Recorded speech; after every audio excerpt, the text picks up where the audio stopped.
Estamos em live? Estamos em live. Bom dia. Será que... Opa. Olá, bom dia. Será que já estamos... então tá certo. Acho que ainda não entrou ninguém. Não, já está, Lucas. Já tá? Já. Então tá certo. Bom dia a todos e todas. Como vocês estão nessa manhã? Estamos aqui iniciando mais um dia incrível dessa semana de gestão de políticas públicas. Hoje com esse tema importantíssimo, né? Estados e políticas econômicas pós-pandemia, como lidaremos com o pós, né? Com o pós dessa loucura toda. Hoje com a presença incrível dessas duas figuras, a Fernanda, o André. Obrigado mais uma vez pela presença de vocês, né?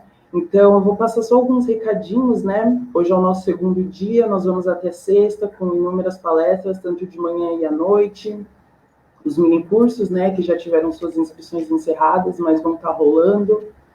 Eu quero agradecer ao Centro Acadêmico Herbert de Souza, a Comissão da Semana de Gestão de Políticas Públicas, né, que elaborou os convidados, ao Observatório Interdisciplinar de Políticas Públicas, a todos os convidados, né, que estão aqui prestigiando a gente, contribuindo, né, com essas informações tão necessárias, não só no campo de públicas, né, mas para diversas áreas. E é isso, estou muito feliz em estar aqui prestigiando essa mesa, estou muito nervoso, né, mas eu acho que é isso.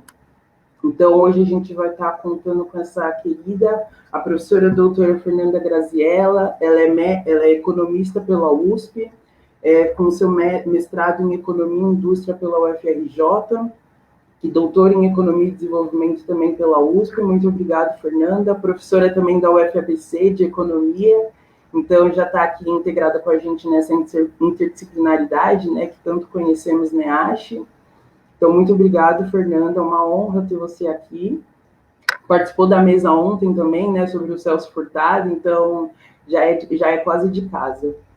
A gente está aqui também contando com o nosso querido professor André Roncaglia. Ele é professor da Unifesp, participa de diversos projetos no SEBRAP, né, André? Seja muito bem-vindo.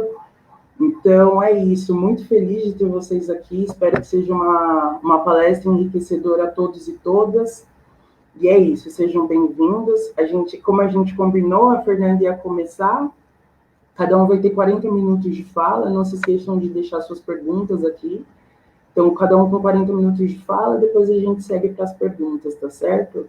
Muito obrigada. Seja bem-vinda, Fernanda. Bem, muito obrigada, Lucas. É um grande prazer estar aqui de volta, segundo dia seguido, na 15ª Semana de Gestão de Políticas Públicas. É uma grande honra estar aqui novamente, especialmente acompanhada do meu grande amigo André. E a nossa responsabilidade hoje aqui é falar, né, sobre um tema super importante, e é um tema também bastante interdisciplinar, né? Então, essa sua fala inicial também me parece bastante importante, né? Porque a gente vai falar aqui sobre um assunto que não se restringe ao campo das ciências econômicas, né? Que é o campo a partir do qual eu e o André vamos falar, mas nós também temos uma formação que nos permite fazer essa discussão um pouco mais de fronteira, né? Até porque a discussão de economia, ela não pode ficar restrita somente a fatores estritamente econômicos, né? Isso empobrece bastante a discussão. Então, muito feliz de estar aqui participando de uma semana de gestão de políticas públicas, porque a gente vai falar justamente sobre Estado e políticas econômicas, né? E por um contexto específico, que é o contexto pós-pandemia. O que será que vai ser da gente, né, depois que essa pandemia passar? Será que a gente vai insistir no caminho de antes, ou será que nós vamos aproveitar esse momento para reverter essa rota? Então, é um pouco desse questionamento que eu quero provocar vocês a fazer, né? E aí, iniciando aqui a minha fala, a minha intervenção, o que essa crise econômica intensificada pela pandemia do Covid-19 tem colocado ainda mais em evidência são justamente as fragilidades da nossa organização socioeconômica, né? Então, se nós já enxergávamos problemas antes dessa crise, né, intensificada pela pandemia, agora eles estão ainda mais desnudados, né, colocados na nossa frente. E a capacidade de resposta, né, dos diversos governos à crise depende das condições institucionais e estruturais prévias, né? Então, aqui, por que é importante fazer também essa diferenciação, né? Porque a capacidade de resposta, ela demanda uma ação de curto prazo, né? Mas as condições para essa resposta, elas envolvem um longo prazo, né? Que são essas condições estruturais e institucionais prévias.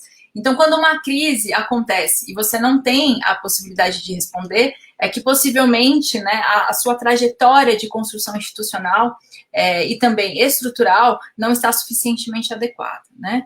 E no caso da periferia do sul global, que é onde nós estamos falando, né, as fragilidades se tornaram ainda mais, né, mais evidentes. Primeiro, as desigualdades de renda raciais e de gênero ficaram muito evidenciadas. Muitos estudos têm saído mostrando os impactos diferenciados a depender do seu gênero, a depender da sua raça, enfim, né, os impactos da pandemia não são iguais, né, sobre todo mundo. O padrão de inserção externa periférico e dependente nas cadeias globais de valor, né? A gente ficou sabendo nessa pandemia que não somos capazes de produzir itens muito simples, como máscaras de respiração, redes de proteção social e a capacidade de oferta de bens públicos em processo de desmonte. Estamos ainda sob a vigência da PEC do teto, né? Que também leva a muitas discussões, né? Inclusive restringindo o papel do Estado e a capacidade de resposta do Estado no curto prazo. E aí vem a pergunta, né? Como que a gente faz para incrementar a nossa capacidade de resposta a essas crises? Essa é uma crise. Possivelmente outras aparecerão com natureza semelhante a essa, né? Que coloca, inclusive, em contestação a maneira como a gente se organiza e como a gente depreda o nosso meio ambiente, né? Então, isso é uma outra questão que está subjacente a tudo que nós estamos vivendo também. E que mundo nós queremos pós-crise? Queremos continuar, né, ao que era antes, ou nós queremos mudar um pouco essa trajetória, né? E aqui o meu convite para vocês é para nós olharmos além do horizonte, né? Qual o futuro do nosso desenvolvimento? Então, eu vou aqui, né, a partir do meu viés de atuação e de pesquisa, fazer uma discussão também que mira a questão do desenvolvimento, né? E o que é o desenvolvimento, afinal das contas, né? O desenvolvimento, falando de uma forma muito genérica, ele diz respeito à maneira como a sociedade se organiza e como as pessoas que compõem essa sociedade desfrutam as suas próprias vidas. É um conceito em constante processo de construção e reconstrução. E por que isso? Porque ele responde aos anseios do contexto histórico. Então, se a gente olha ao longo, né, ao longo dos séculos, especialmente ali a partir do século XX, a gente percebe que o desenvolvimento foi absorvendo cada vez mais predicados e tornando a sua discussão cada vez mais complexa. Então, se por um tempo parecia suficiente a gente discutir desenvolvimento simplesmente a partir do nível de renda per capita dos países, inclusive confundir desenvolvimento econômico com crescimento econômico, desde pelo menos meados do século XX, já não é mais suficiente fazer essa discussão, né? E por que isso? Porque o desenvolvimento envolve mudanças institucionais e estruturais impactantes. E é diferente, portanto, de fazer mais, mas da mesma maneira. É fazer mais, muitas vezes, mas de modo diferente do que era feito antes. Então, envolve um processo de transformação qualitativa importante, né? E é um tema multidisciplinar. Envolve questões sociais, políticas, culturais, ambientais, ecológicas, raciais e de gênero, além daquelas tradicionalmente colocadas dentro da caixinha das ciências econômicas, né? Isso desdobra em várias questões, né, que são muito recorrentes quando a gente fala desse tema, né? Por que algumas nações são desenvolvidas e outras não? Será que tem uma receita, uma escada, um caminho das pedras para atingir esse resultado esperado de desenvolvimento? O desenvolvimento seria uma ilusão? Seria um mito? Né? O subdesenvolvimento, ele tem saída ou ele é uma armadilha intransponível, né? E a partir de todas essas considerações que a gente coloca, eu delimito aqui uma das perguntas que desdobram do tema dessa mesa: qual é o papel do Estado e das políticas econômicas nesse processo, né? Como é que a gente enxerga, né, uma possibilidade de mudança a partir do Estado, seus instrumentos de influência sobre a dinâmica, que são justamente as políticas econômicas. E aí, como sempre, né, por onde que a gente começa, né? Eu tenho uma tendência inevitável, incontrolável, de sempre começar pelos clássicos, né? Então, eu sempre convido, né, todos a fazerem essa viagem pela história das ideias, né? Porque os clássicos têm muito ainda a nos ensinar. E eu vou começar com quem? Com Keynes, né? E aqui eu vou fazer alguns comentários a partir de dois textos do Keynes que antecedem a Teoria Geral de 36, que é O Fim do Laissez-faire e as possibilidades econômicas dos nossos netos, né? Então, para convidar para fazer essa viagem. Então, primeiro eu vou alçar vocês lá para uma perspectiva de futuro, né? Para depois a gente começar a destrinchar um pouco mais o que eu acho que dá para a gente fazer, né? Especialmente do ponto de vista da perspectiva do Estado, a partir de agora, preferencialmente, e no contexto pós-pandemia, principalmente, para a gente construir um futuro, né, um caminho diferente desse que nós estamos trilhando até agora. Né? Então, para começar, né, eu gosto muito de uma citação do texto de 26 do Keynes, né, em que ele vai falar, né, ele vai fazer uma crítica direta à perspectiva do laissez-faire do liberalismo econômico, né, e vai identificar ali, né, alguns problemas, especialmente no contexto que ele está escrevendo ali, que é o final da década de 20 do século 20, ele enxerga um momento profícuo, né, justamente para a construção desse debate. Diz aí o Keynes: a disposição com respeito às questões públicas, que por conveniência denominamos individualismo e laissez-faire, originou-se de muitas fontes de pensamento e de diferentes impulsos dos sentimentos. Durante mais de 100 anos, os nossos filósofos nos governaram por quê? Por um milagre.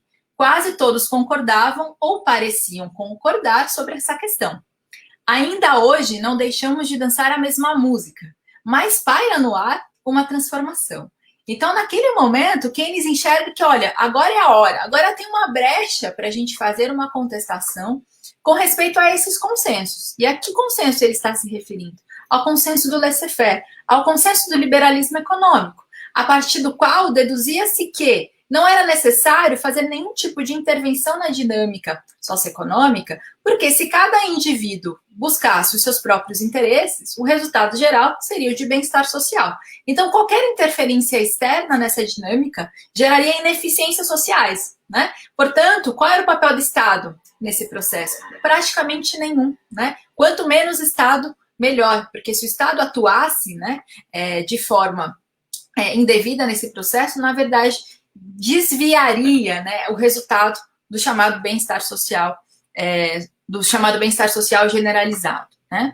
E aí eu gosto muito de uma metáfora que o Keynes usa nesse texto, de 26, que é a metáfora das girafas, né, que permite a gente concluir e pensar sobre algumas coisas. Ele diz o seguinte: se nós levarmos a sério o bem-estar das girafas, não devemos menosprezar o sofrimento daquelas de pescoços mais curtos, que morrem de fome, ou as folhas doces que caem no chão e são pisadas na luta, ou a superalimentação daquelas de pescoços compridos, ou uma olhada de angústia ou cobiça agressiva que anuvia os semblantes suaves da multidão. Então, o que o Keynes, né, evidencia a partir dessa citação e dessa metáfora simpática das girafas? Ele está dizendo, olha, as girafas não são iguais, não, né? Tem umas que têm pescocinhos mais curtos, outras que têm pescoços mais compridos, e as que têm pescoços mais compridos sempre vão alcançar as árvores mais altas. E as que estão ali, as mais baixinhas, elas vão acabar morrendo de fome, porque elas não vão acessar aquelas folhas. Qual é o resultado daqui, né? As girafinhas de pescocinhos mais curtos vão morrer, né? E as outras vão ficar cada vez mais superalimentadas. Então tem um problema distributivo colocado aqui, né? Que se a gente deixar as girafinhas, cada uma delas, ir em busca dos seus próprios interesses, nós sabemos qual será o resultado final nesse contexto, né? Então é essa questão que o Keynes está colocando em evidência, e a ideia, né, a ideia que vai decorrer a partir daqui é identificar um papel importante para o Estado nesse processo. Então, segundo Keynes, né, para fechar um pouco essa ideia, a origem dos males econômicos reside no risco, na incerteza e na ignorância. Como resultados, o que nós observamos, né, geralmente? Grandes desigualdades de riqueza, desemprego e redução da eficiência da produção. Para o Keynes, a cura desses males reside fora da atividade dos indivíduos. E por que isso? Porque pode ser do interesse individual a permanência deles. Imagina se você fosse uma girafinha de pescoço comprido. Você estaria preocupado com a girafinha de pescoço curto? Provavelmente não, porque você tem uma situação privilegiada. Qual é o seu incentivo para individualmente mudar essa situação? Assim, segundo Keynes, a atuação do Estado por meio de políticas econômicas, que é o assunto dessa mesa de hoje, seria importante para manter estável a demanda agregada e, com isso, né, garantir melhores níveis de emprego, uma melhoria da eficiência da produção e, com isso, quem sabe, também combater as grandes desigualdades de riqueza. Mas aqui eu já coloco uma primeira interrogação, um primeiro alerta. Notem, Keynes está falando, está discutindo a partir da perspectiva de economias capitalistas avançadas. Quando nós trouxermos essa discussão para o contexto de países como o Brasil, que são países ainda subdesenvolvidos, essa discussão ganha outros contornos. Mas eu vou chegar lá, deixa parênteses por enquanto aberto. Tá? Com essa identificação, o Keynes então vai definir o que é agenda, o que é não agenda de governo, nesse mesmo texto de 26. Então ele diz o seguinte: deixando para trás os princípios metafísicos do laissez-faire, ele vai afirmar que a principal tarefa, né, dos economistas ali que ele está se referindo, talvez fosse a de distinguir o que é agenda e o que é não agenda de governo.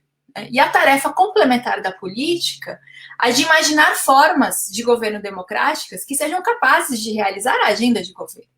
E aí, como é que se define a agenda? Como é que se faz essa divisão? Né? O que o governo deve ou não deve fazer? E Keynes define isso de uma forma bastante simples. Para o governo, o mais importante não é fazer coisas que os indivíduos já estão fazendo e fazê-las um pouco melhor ou um pouco pior, mas fazer aquelas coisas que atualmente deixam de ser feitas. Então, com essa colocação, o que ele está dizendo? Olha, tem espaço para os governos atuarem na dinâmica socioeconômica. O quanto eles vão ter que atuar depende do contexto, que é a forma como qualquer economista tem que responder a qualquer pergunta. Depende, né? Depende de uma série de variáveis e de uma série de questões para a gente definir qual que é a medida correta. Com isso também estou querendo identificar o seguinte: não existe uma receita de aplicação universal. Né? Misture tanto de setor privado com tanto de governo que você chega numa fórmula infalível. Né? A atuação governamental vai depender dos problemas que têm que ser enfrentados e o quanto, né, de iniciativa o setor privado tem. Então não dá para a gente derivar aqui uma receita de aplicação universal. Né? Então essa é uma outra observação importante. Aí andando um pouquinho mais para frente no tempo, né? Em 1930, ali já no contexto da Grande Depressão, o Keynes vai escrever um outro texto chamado As Possibilidades Econômicas dos Nossos Netos. Né? E esse é um contexto também, né, assim como o do texto de 26, que está ali, né, abrindo um flanco importante para a contestação de consensos pré-estabelecidos. Então diz ali o Keynes: estamos sofrendo hoje de um violento ataque de pessimismo econômico. Tornou-se comum ouvir as pessoas dizerem que terminou o período de enorme progresso econômico que caracterizou o século XIX. Que a rápida melhoria do padrão de vida vai se tornar mais lenta, pelo menos na Grã-Bretanha. Que na década que temos pela frente será mais provável um declínio da prosperidade do que um progresso. Né? Então é com essa forma quase catastrófica, né, que ele está ali iniciando a discussão. E qual é a impressão de Keynes a respeito daquele contexto? Que a depressão mundial estaria cegando para o que está acontecendo sob a superfície. E aí ele vai dizer que o objetivo do ensaio que ele escreve ali, chamado As Possibilidades Econômicas dos Nossos Netos, não é examinar o presente ou o futuro próximo, mas desembaraçar-me de visões curtas e levantar voo. Né? Que é um pouco o convite que fiz com vocês lá no início da minha fala. Vamos olhar além do horizonte, né? Vamos olhar para um futuro mais distante, né? E prospectar possibilidades de transformar o caminho para nele chegar. Aí ele faz a pergunta: quais são as possibilidades econômicas dos nossos netos? E aí ele faz uma série de previsões para dali a 100 anos, ou seja, daqui a 10 anos de hoje, 2020, é onde a gente chegaria nas previsões de Keynes, que chegariam lá em 2030. Tá? E aí ele vai dizer o seguinte, que o problema econômico, ou a luta pela subsistência, sempre foi o problema fundamental. Desse modo, dizer, se o problema econômico for resolvido, a humanidade ficará privada de seu objetivo tradicional. Aí ele faz a pergunta: será isso um benefício? Ocorrerá um colapso nervoso geral porque as pessoas ficarão desprovidas do seu principal objetivo? Segundo Keynes, quando o problema econômico for resolvido, pela primeira vez, a humanidade enfrentará o seu problema real e permanente. Que problema real e permanente é esse? Como ocupar o lazer, ou seja, o seu tempo livre, para viver bem, sábia e agradavelmente? Ou seja, como, né, realizar a arte do bem viver. E, inclusive, ele faz ali uma projeção que ele vai dizer, olha, quando nós chegarmos naquele momento, em média, as pessoas vão trabalhar 15 horas por semana. Veja só, né? Hoje a gente trabalha em média 15 horas por dia. Quem sabe daqui a 10 anos a gente não chega, né, na utopia keynesiana. Mas brincadeiras à parte, né? O que o Keynes está prospectando aqui? Que no futuro haverá uma mudança de mentalidade. Aí ele diz o seguinte: quando a acumulação da riqueza não tiver mais uma grande importância social, haverá grandes alterações no código de moralidade. Nós seremos capazes de nos desfazer de muitos dos princípios pseudo-humaniais que nos oprimiram durante 200 anos, através dos quais elevamos algumas das qualidades humanas mais repugnantes à posição das mais altas virtudes. Seremos capazes de nos permitir avaliar em seu real valor o motivo econômico. O amor ao dinheiro como uma posse será reconhecido pelo que é. E aí o Keynes sempre carrega nas palavras, né? Maravilhoso. Uma morbidade um pouco fastidiosa, uma dessas tendências semi-criminosas e semi-patológicas. Então, o que o Keynes está sugerindo aqui? Olha, vai chegar um momento, né, quando a questão econômica estiver suficientemente resolvida, que as pessoas vão se dar conta de que elas estavam valorizando coisas erradas, né? E vão se voltar para a arte do bem viver, para a vida comunitária, né?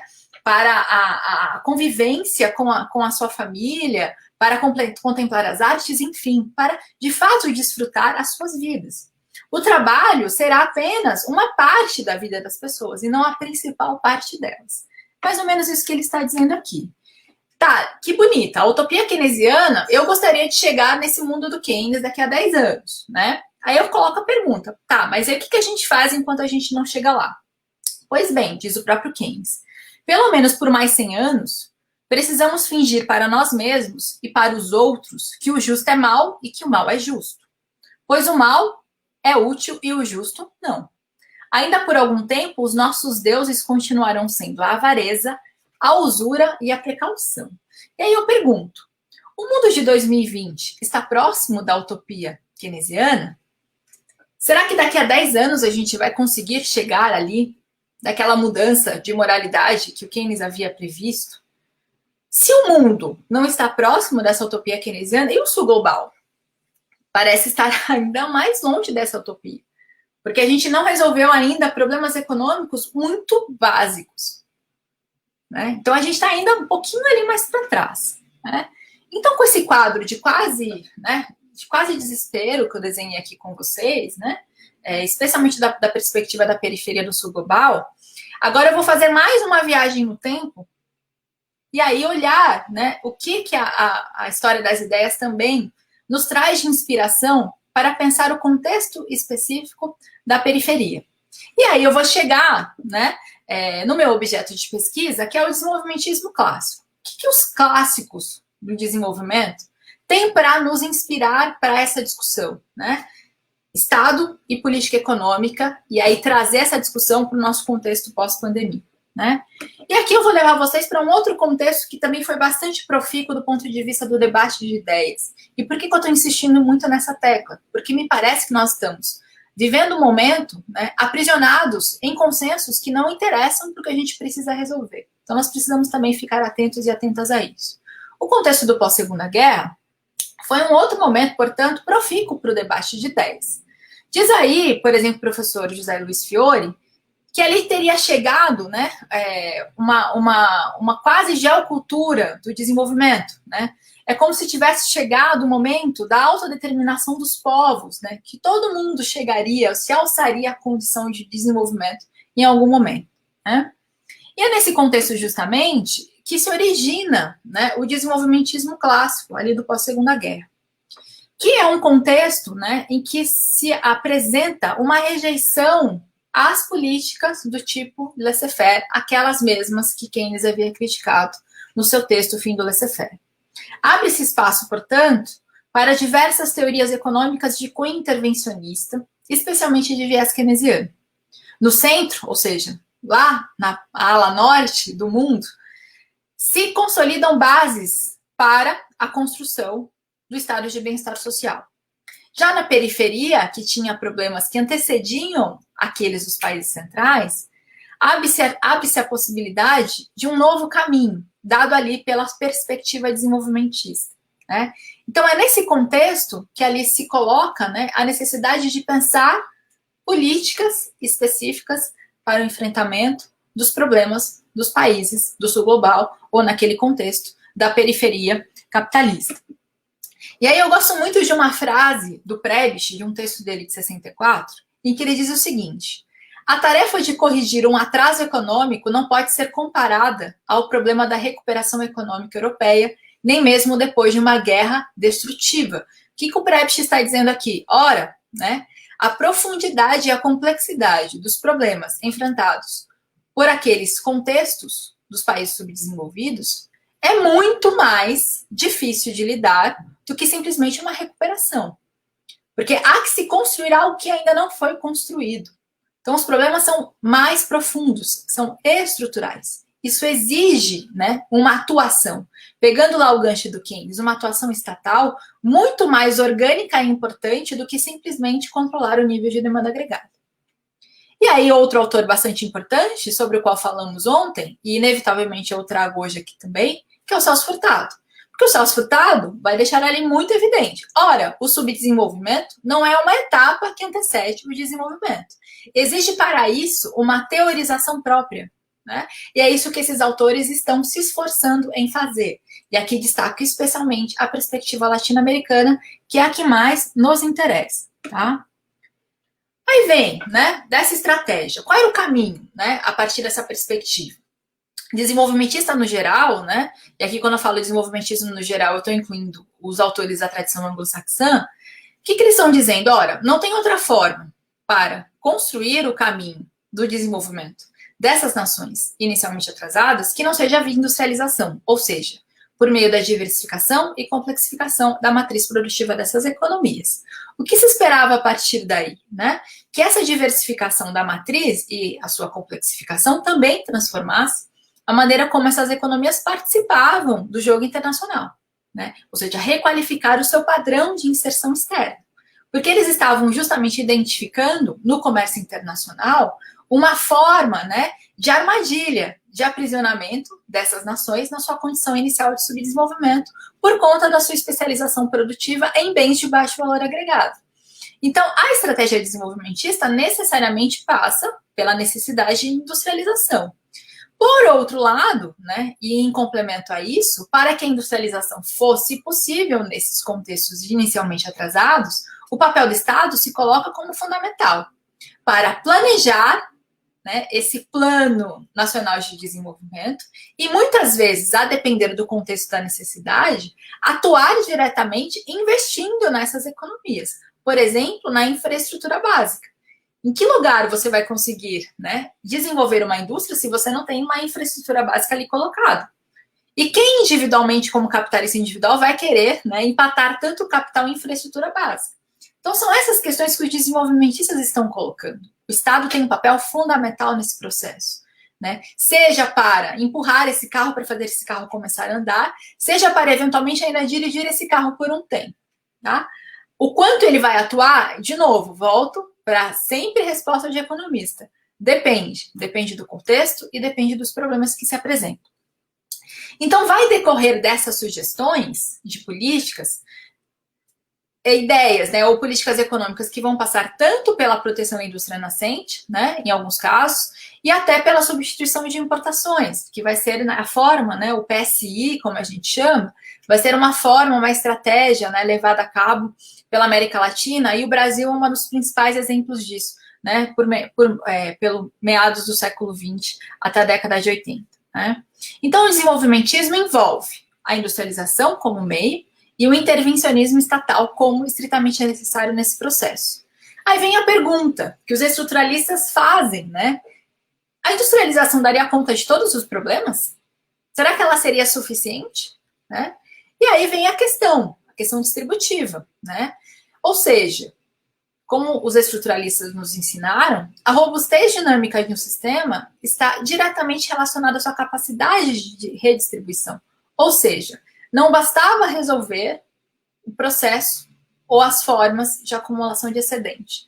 Era também necessário mexer na maneira como esse excedente era distribuído pela sociedade. Ou seja, além das transformações relacionadas à matriz produtiva, eram também necessárias transformações relacionadas à forma como se distribuía essa riqueza que estava sendo gerada. Então, não bastavam só transformações econômicas, eram também necessárias transformações sociais.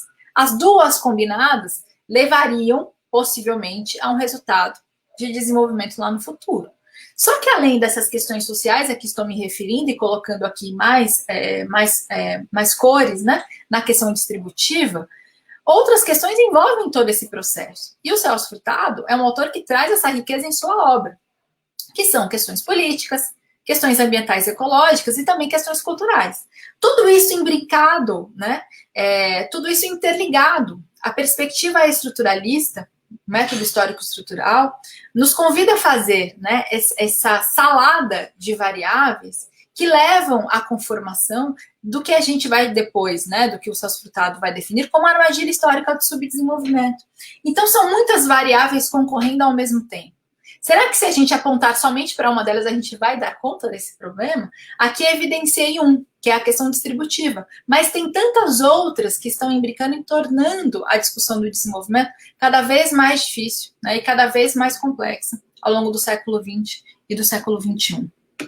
E aí, chegando, né, no nosso século XXI e pensando no nosso contexto pós-pandemia, né, eu elenco aqui o que eu considero serem os principais 3 desafios que se apresentam. Primeiro, o desafio da sustentabilidade ambiental, que coloca em xeque as velhas estratégias de desenvolvimento e os tradicionais modos de vida. O fortalecimento da democracia, ameaçada pelo clima de desesperança e intensificado pelo contexto de crise. E também a busca pela equidade. Por conta da gente estar observando, já antes mesmo do contexto da pandemia, uma desigualdade crescente e recrudescida pelas suas interseccionalidades, ou seja, né, as desigualdades que se interseccionam relacionadas à etnia, à raça, a gênero, faixa etária e por aí vai. Tá? E para a periferia, são mais desafios ainda. Então, os 3 desafios que eu falei um pouco antes, a gente pode pensar de um ponto de vista mais global e geral. Para a periferia, a gente adiciona alguns desafios a mais. Por quê? Porque passado mais de meio século, a divisão entre nações ricas e nações pobres continuou praticamente a mesma. Do que quando lá o Prebisch, por exemplo, escreveu o Manifesto Latino-Americano em 49 e definiu a ideia de centro-periferia. Mas a configuração do comércio internacional mudou ao longo desse processo, né? Hoje a gente fala mais em cadeias globais de valor, que pode ser até que se mude um pouco, né, no contexto pós-pandemia. Já tem discussão surgindo aí, que os países estão começando a voltar, né, ou ter estratégias de retorno, né, de internalização das suas cadeias produtivas. Além disso, o capitalismo aprofundou o seu processo de financiarização. Aí vem as perguntas, tá? Como é que a gente faz para conciliar a agenda da sustentabilidade com a solução de problemas socioeconômicos ainda tão básicos? Que é o caso do Brasil ainda, inclusive. Como que a gente faz para garantir, né, e fortalecer a democracia em regiões com memória e tendências marcadamente autoritárias? Como que a gente faz para enfrentar as desigualdades historicamente estabelecidas, reforçadas pelas 2 restrições que eu coloquei acima? Tá? E aí a gente chega, né, e aqui eu quero internalizar um pouco mais essa discussão também para o Brasil, né, no contexto que a gente está, né, nesse momento, né, Brasil, os últimos 5, 6 anos, né, ou talvez os últimos 10 anos, que é pensar, né, que a gente ainda enfrenta, né, velhos desafios, porque a gente está, de certa forma, retrocedendo no nosso potencial de geração de excedente, tendo em vista o processo de reprimarização da nossa pauta exportadora e de desindustrialização precoce. Só que parece que a gente está buscando soluções antiquadas, né? E por que estou fazendo essa defesa aqui, essa colocação? Por quê? É da estrutura produtiva, né, segundo nos ensinaram os desenvolvimentistas clássicos, especialmente os estruturalistas, que se derivam e se multiplicam os impulsos dinâmicos, que são os efeitos multiplicadores da renda e do emprego. O comércio externo figura aqui como um dos canais essenciais que condicionam e são condicionados por essa estrutura produtiva. E a especialização comercial vai impactar as demais atividades econômicas de um país, como o emprego e a renda, né? Então, a gente pensa aqui a matriz produtiva, né, como uma grande rede interligada, né? E a maneira como essa nação se comporta no comércio internacional decorre dessa rede. E a depender da especialização dessa economia no comércio internacional, ela também impacta a maneira como essa rede é organizada internamente, ou seja, está tudo interligado, né? Eu gosto bastante da ideia, né, que também procede do Keynes, que o sistema econômico é um todo orgânico complexo. Então, está tudo interligado, está tudo conectado. Por outro lado, não implica, né, que se espera que o crescimento e o desenvolvimento seja necessariamente carregado pelo setor externo. Mas, por outro lado, a inserção, e aqui eu reproduzo palavras de um texto que escrevi com a professora Cristina Reis em 2019, a inserção externa nos fluxos internacionais de bens, serviços e capitais marca a trajetória de desenvolvimento do país e suas consequentes desigualdades, formatando e condicionando as suas estruturas e instituições. Ademais, né, vamos deixar aqui também destacado que o paradigma tecnológico e financeiro da indústria 4.0, no contexto das cadeias globais de valor, impõe novos desafios, sem que a gente ainda tenha superado os anteriores, né? Então, esse é o ponto, né? São muitos desafios sendo colocados, né? Muitas questões novas sendo colocadas, sem que a gente tenha dado conta de problemas muito antigos. Né? Então, são essas questões que estão nos colocando e que vão nos empurrando para uma escolha de prioridades que nós vamos ter que fazer. E uma escolha estratégica também, né? Então, o caso brasileiro, como eu antecipei um pouco antes, né, é um caso de desindustrialização e reprimarização da pauta. Então, ao invés da gente avançar, parece que a gente está retrocedendo no nosso potencial de acumulação. De distribuição nem se fala, né? Então, o contexto do pós-consenso de Washington, que é do qual resultou um novo consenso macroeconômico, altos juros, superávit primário, câmbio valorizado, se configurou, como bem diz o Rajum Chang, recobrando um termo do List, um chute da escada. O Brasil é um caso de desindustrialização precoce, como eu coloquei um pouco antes, ou seja, que tipo de processo é esse? É aquele que ocorre antes da estrutura produtiva do país alcançar uma maturidade suficiente para transitar para uma economia de serviços avançada. Então, ou seja, a gente passou um processo de destruição antes de ter chegado o momento, para, de fato, avançar para um outro estágio de organização socioeconômica.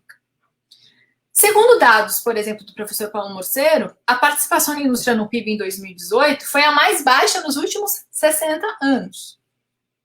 Por enquanto, não há nenhuma perspectiva de melhora, né? Os dados recentes, acho que foram divulgados no ano passado, foram praticamente, né, mais desesperadores ainda, com relação especialmente ao desempenho da indústria. Estamos literalmente à espera de um milagre. Desde, né, o impeachment da presidenta Dilma em 2016, a modificação da direção da política externa brasileira também vem agravando a nossa vulnerabilidade externa, intensificando a tendência de manutenção no padrão de inserção externa periférica, né? Então, ou seja, eu só estou aqui ampliando a angústia de vocês, né, dizendo, olha, esse é o quadro do Brasil, a gente tem muitos problemas, muitas dificuldades, e parece que ao invés da gente estar caminhando na resolução de problemas, nós estamos, na verdade, tornando esses problemas ainda mais indissolúveis. E agora, para começar a caminhar, né, para uma perspectiva mais positiva, né, eu coloco uma pergunta para vocês, né? Para que serve a ciência? Para que serve a economia? Para que serve a gestão de políticas públicas? O que a gente está fazendo aqui? O que a gente está discutindo? Né? Por que vocês pensaram uma semana, né, para colocarem as pessoas para refletir e para pensar? E aí eu impresso palavras da professora Mariana Mazzucato, de uma entrevista que ela concedeu ainda em 2020, já no contexto da pandemia. Então ela diz o seguinte: as medidas de austeridade impostas após a crise de 2008 foram o oposto do investimento necessário para aumentar a capacidade de resposta do setor público e prepará-lo para o próximo choque no sistema. Aí ela continua: essa crise e a recuperação de que precisamos nos dão a oportunidade de entender e explorar como fazer o capitalismo de maneira diferente.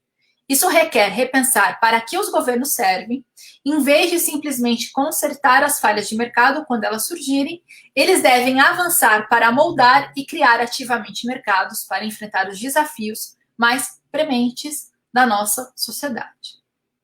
Ora, coloco aqui de novo a questão.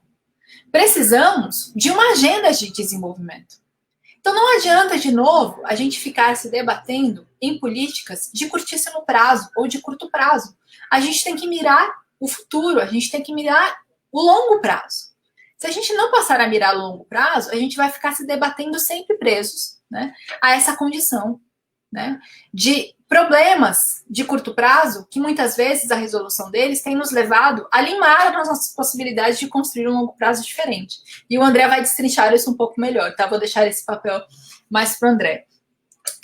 Aí fica aqui a pergunta, né? Continuaremos aprisionados à espera de um milagre?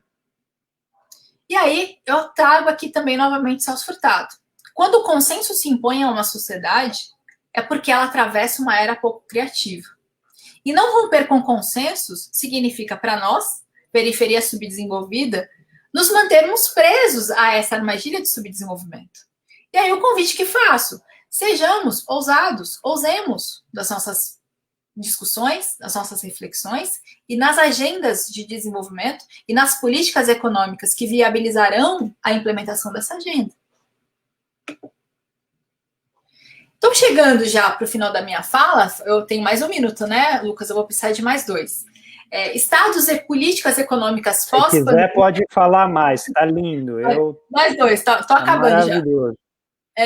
As diretrizes para uma agenda que enfrente os desafios do desenvolvimento. Vejam só que pretensão a minha, né? O papel aceita tudo, né? A questão aqui que se coloca também é como fazer para politicamente viabilizar essa agenda. Mas aí, enfim, isso é um assunto para uma outra discussão. O que me parece ser, né, o que eu gostaria, né, a direção que a gente tomasse a partir daí. Primeiro, para viabilizar uma agenda de desenvolvimento, a gente precisa de um Estado forte e não de um Estado enfraquecido e sucateado. A gente também precisa apostar na reindustrialização. Mas veja, essa reindustrialização a que estou me referindo não é o velho industrialismo do século XX. É uma outra forma. Quando a gente usa o termo reindustrialização, no contexto que estamos dizendo, olha, a gente precisa se preocupar com a complexificação e a diversificação da nossa matriz produtiva na direção de atividades com maior valor agregado. Isso pode englobar muitas coisas, tá? E, principalmente, o enfrentamento das desigualdades como motor. A gente não pode, de novo, esperar o bolo crescer para depois dividir, né? Para usar uma metáfora que é bastante conhecida. As desigualdades, o enfrentamento delas é motor para esse processo. É ela que vai garantir a robustez dinâmica para que esse processo continue. Isso vai passar, então, pela construção de uma matriz produtiva diversificada, complexa, sustentável e inclusiva, que permita um melhor aproveitamento do potencial do mercado interno e também que leve a um padrão de inserção externa mais virtuoso do que temos hoje. Precisamos também da construção das bases de um estado de bem-estar social. Né? Traduzindo isso, a gente precisa implementar o pacto social que estava previsto na Constituição de 88, que contemple ações políticas permanentes de proteção social e a oferta adequada de bens públicos, como saúde e educação de qualidade. E, por fim, não menos importante, priorizar o investimento em educação, pesquisa, ciência e tecnologia para a construção de um caminho popular, sustentado e soberano de desenvolvimento. Né? Pouco pretensiosa a minha agenda, né? Mas é essa, né, do ponto de vista, que a gente tem que mirar, pelo menos uma parte dela. E aqui eu termino, né, trazendo o Celso Furtado para essa discussão de novo. Porque boa parte da nossa inspiração, né, de pessoas que pensam em desenvolvimento no Brasil, inevitavelmente vem dele, né? E aqui eu quero trazer o Furtado, na verdade, como uma voz de esperança. Então eu desenhei um quadro bastante difícil, bastante complexo, né? Parecendo até que a gente tem uma armadilha intransponível, mas, na verdade, para convidar todos e todas, né, principalmente os jovens, a lutar essa boa luta. Né? Então, um mundo, um país diferente do que temos é possível. Eu acredito nisso. Eu acho que se eu não acreditasse, nem o André, nem o Lucas, a gente não estaria aqui numa manhã fazendo uma live, né, e vocês uma semana de discussão de políticas públicas. A gente precisa repensar constantemente a maneira como nós encaramos esse mundo e nos mobilizar para atuar sobre ele. A gente não pode ficar esperando a banda passar. A gente tem que pegar no instrumento e participar dessa banda. Esse é o ponto. A responsabilidade dos pensadores e pensadoras, por isso, é bastante grande. A gente não pode, né, se furtar a fazer isso. Né? Nós temos uma missão. Né? E para isso, o Furtado diz que são importantes 2 ingredientes. Primeiro, a imaginação e a criatividade. E segundo, a coragem para se arriscar na busca do incerto.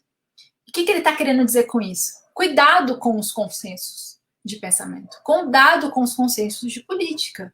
Elas podem não ser adequadas para o que você precisa resolver.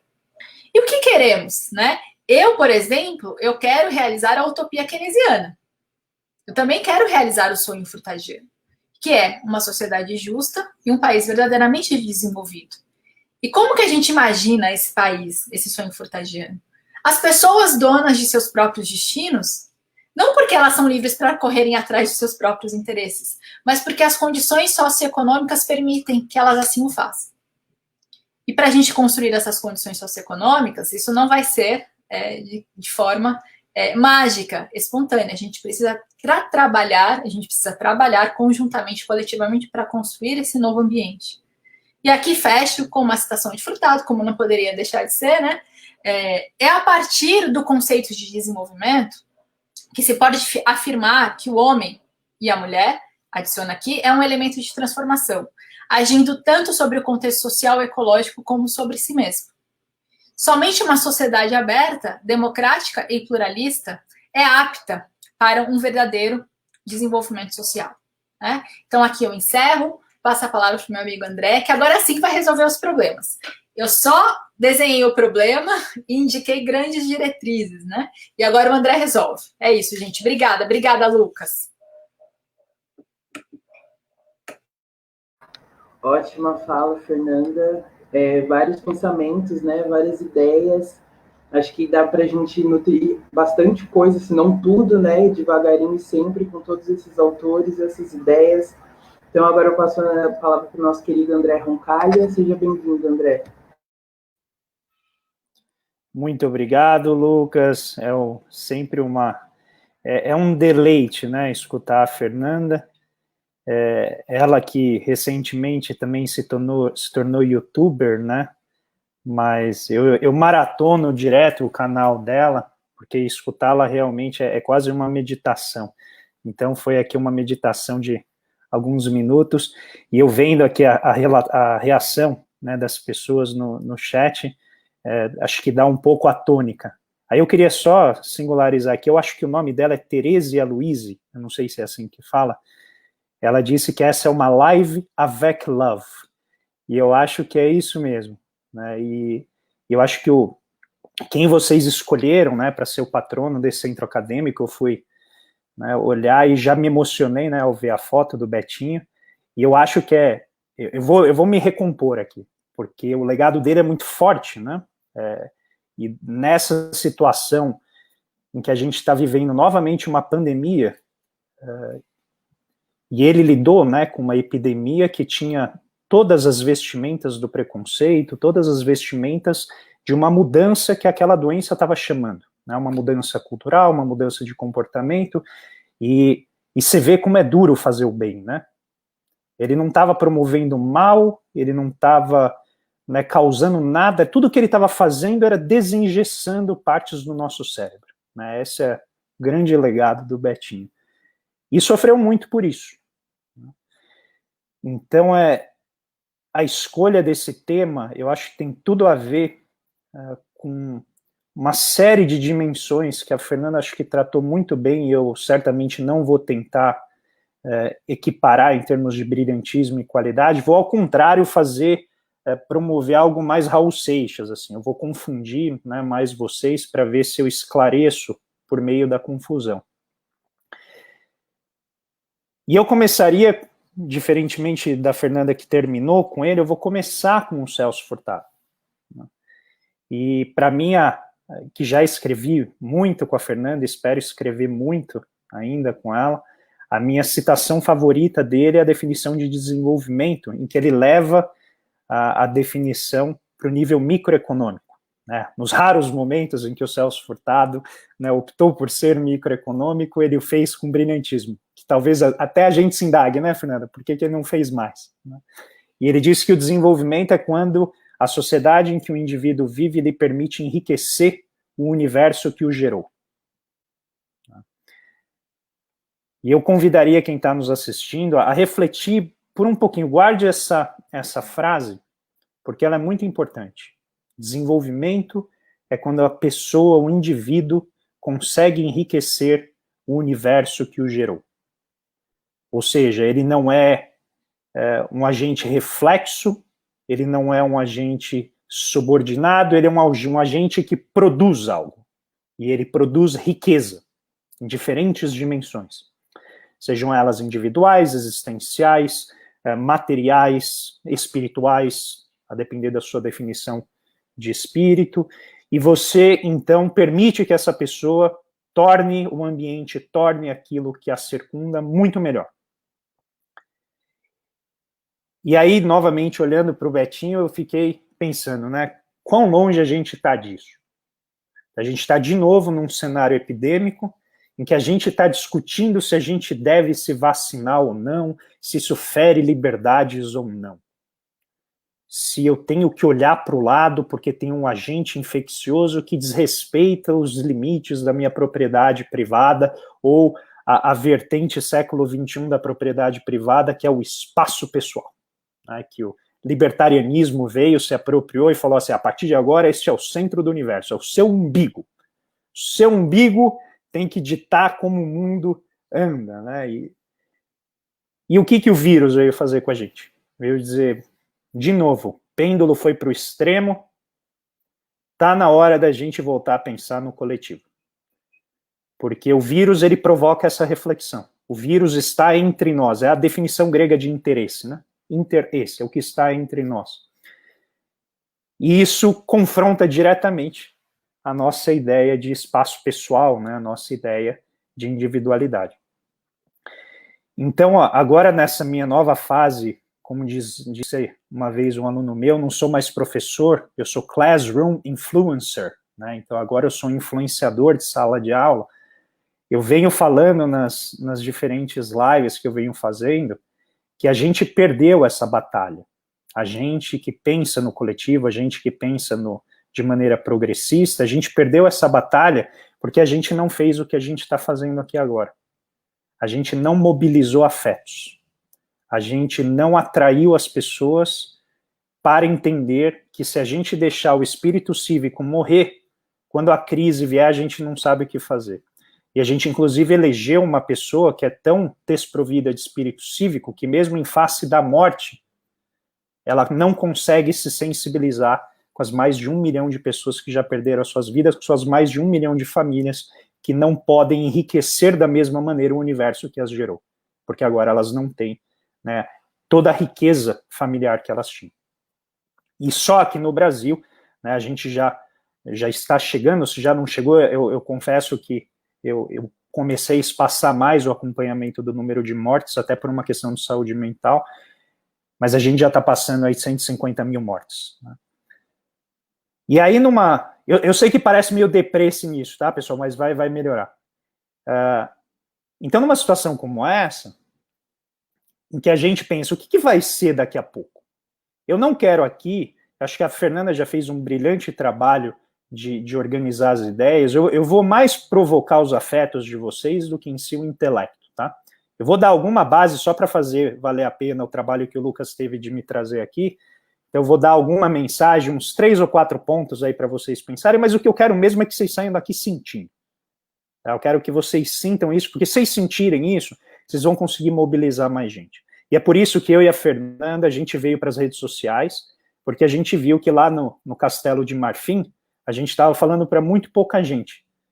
E a diferença entre o sucesso e o fracasso, muitas vezes, num tratamento, tem a ver com a dose, com a intensidade com que você aplica, né, principalmente a vacina. Né?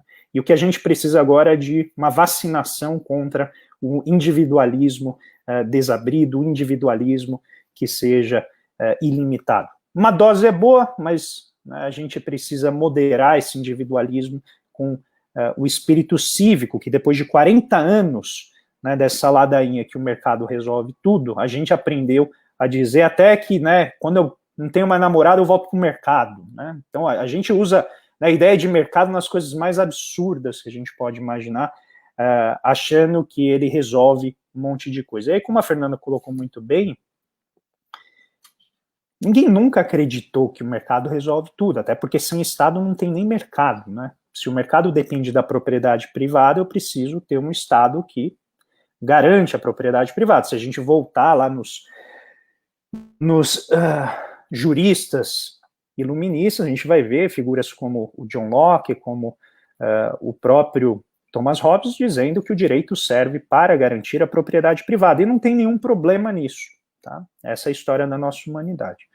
A questão é que se você não tiver alguém que faz o que eles chamam da aplicação e garantia dessa lei, então o mercado também não existe. Então o que eu vou colocar para vocês aqui, e tem a ver com algumas das reações que já apareceram aqui no chat, essa é a melhor coisa de participar, eu acho que via internet, é que quando você faz a palestra ao vivo, você não tem como ver as reações das pessoas, está tudo no caderninho delas, né? E aqui você consegue ver, né, ao vivo as reações das pessoas, e isso inspira bastante a gente. Mas certamente eu preferiria estar aí com vocês no campus, né? Então, o que a gente precisa pensar, em primeiro lugar? A pandemia não acabou. Eu sei que a gente já está meio num ritmo aí de consagração da vida humana, em que a gente já passou por ela, mas ela não acabou, né? E ela vai persistir por bastante tempo, porque esse é um vírus que ele muta, né? Ele sofre bastante mutação, e ele tem tudo para se tornar algo próximo como influenza, pelo menos é o que hoje a gente está vendo, tá? Então, possivelmente a gente vai ter que se vacinar com alguma frequência, porque ninguém sabe direito como ele funciona. E é aqui que eu acho interessante pensar a economia como um organismo vivo, como a Fernanda colocou, porque ele é como um vírus, ele muta, né? A economia cria novos setores, destrói outros setores, muda formas de fazer as coisas, e a gente vai ter uma mudança profunda na maneira como a gente vai organizar a nossa vida. E aí eu estudei geografia por 3 anos, né, até decidi que eu tinha pouco talento para geografia, mas uma coisa que eu aprendi lá, ao ler os clássicos da geografia, eu li o grande Henri Lefebvre, e ele dizia que a cidade é o espaço da festa, né? A cidade foi criada para a gente festejar. E essa é a primeira coisa que o vírus fez com a gente parou de festejar, né? Então, aqui é uma das poucas soluções para a pessoa de baixa renda, né? Ela poder festejar, ela curtir ali o espírito coletivo da comunidade que ela vive, e até isso, né, se tornou quase que um crime de lesa comunidade. Então, por que eu estou colocando isso? Porque os efeitos dessa pandemia, eles vão durar muito. A gente não sabe os efeitos psicossomáticos, psicoemocionais, psicossociais que essa pandemia vai levar. Vocês que estão aqui nos acompanhando já devem ter percebido um monte de gente aí que está meio desequilibrada. Se você não for essa pessoa, né, se você não estiver lutando com esses desequilíbrios depois, esse vírus ele tende a gerar uma série de doenças complementares e associadas. Tem um monte de gente que está morrendo em casa porque os hospitais estão focados na Covid. Você tem um monte de gente que está sem monitoramento porque o foco do sistema de saúde está em impedir que esse agente infeccioso se difunda ainda mais. Então, a gente tem problemas muito grandes, e eu estou ficando só na parte sanitária por enquanto, para salientar um ponto-chave, que inclusive ontem no Twitter eu fiz um fio bem grande discutindo isso. Quando a gente tem crises sistêmicas que se reproduzem, não é a gente não precisa ir lá e a gente causa essa crise sistêmica de maneira unilateral. A gente está interagindo com a natureza. Aí a gente tem um governo que acha que tá ok, né? Ir lá derrubar a árvore. Aí você põe o sujeito para cortar a árvore, porque ele não tem emprego na cidade onde ele mora. Você põe o sujeito lá para cortar a árvore, garimpar, fazer essas coisas, né, típica da cabeça do Bolsonaro, que é do século XVIII, ali mais ou menos, né? Onde ele vive, mais ou menos, em termos de valores e, na minha visão, em termos tecnológicos também. Aí você põe o sujeito para garimpar, derrubar a árvore, fazer essas coisas, E aí ele entra em contato com um mamífero que ele nunca viu. E aí esse mamífero carrega um vírus. Né? E esse vírus volta para a cidade. E aí o sujeito vai tomar uma cerveja, vai encontrar um amigo, vai namorar, e esse vírus começa a circular. E eu estou contando essa anedota porque é isso que nos aguarda. Tá? Tem vírus que demoram meses, anos para gestar dentro, para ele fazer o pulo zoonótico, né, que eles chamam, pular do animal para a pessoa. E eu estou falando isso com base nos epidemiologistas que dizem, né, que a Amazônia é um potão de vírus. E a gente está com esse governo, e olha a ironia da história, né? Bem nesse governo a gente está vivendo essa pandemia que resulta de uma interação, né, no mínimo, pouco monitorada, lá nos mercados molhados, né, que eles chamam na Ásia, em que você tem animais silvestres coexistindo muito proximamente com animais domesticados e seres humanos. E estamos aqui. Agora imagina na Amazônia, conforme a gente for adentrando né, aquele epicentro de vida, né, super antigo, com um monte de coisa, dezenas de milhares de vírus que a gente não conhece ainda. Então esse é o ponto, eu queria delinear primeiramente isso, para dizer que a gente vai ter vários aprendizados, né, nesse sentido. E aí eu vou tocando em algumas das perguntas que já foram colocadas aqui, para dizer o seguinte, a gente tem 4 grandes... Na verdade, eu vou primeiro pontuar uma pergunta, na verdade uma provocação, que o grande Hugo Rodrigues, ele fez aqui, que ele disse o seguinte, é uma questão ideológica, desculpa, Lucas, se eu estou atrapalhando o teu serviço, tá? Que você ia fazer isso, mas eu vou fazer isso com carinho, tá, Lucas? Eu vou ler aqui algumas perguntas, porque eu acho que elas ajudam a gente a refletir. É uma questão ideológica ou uma preguiça intelectual dos atuais governantes em não pensar projetos para o longo prazo?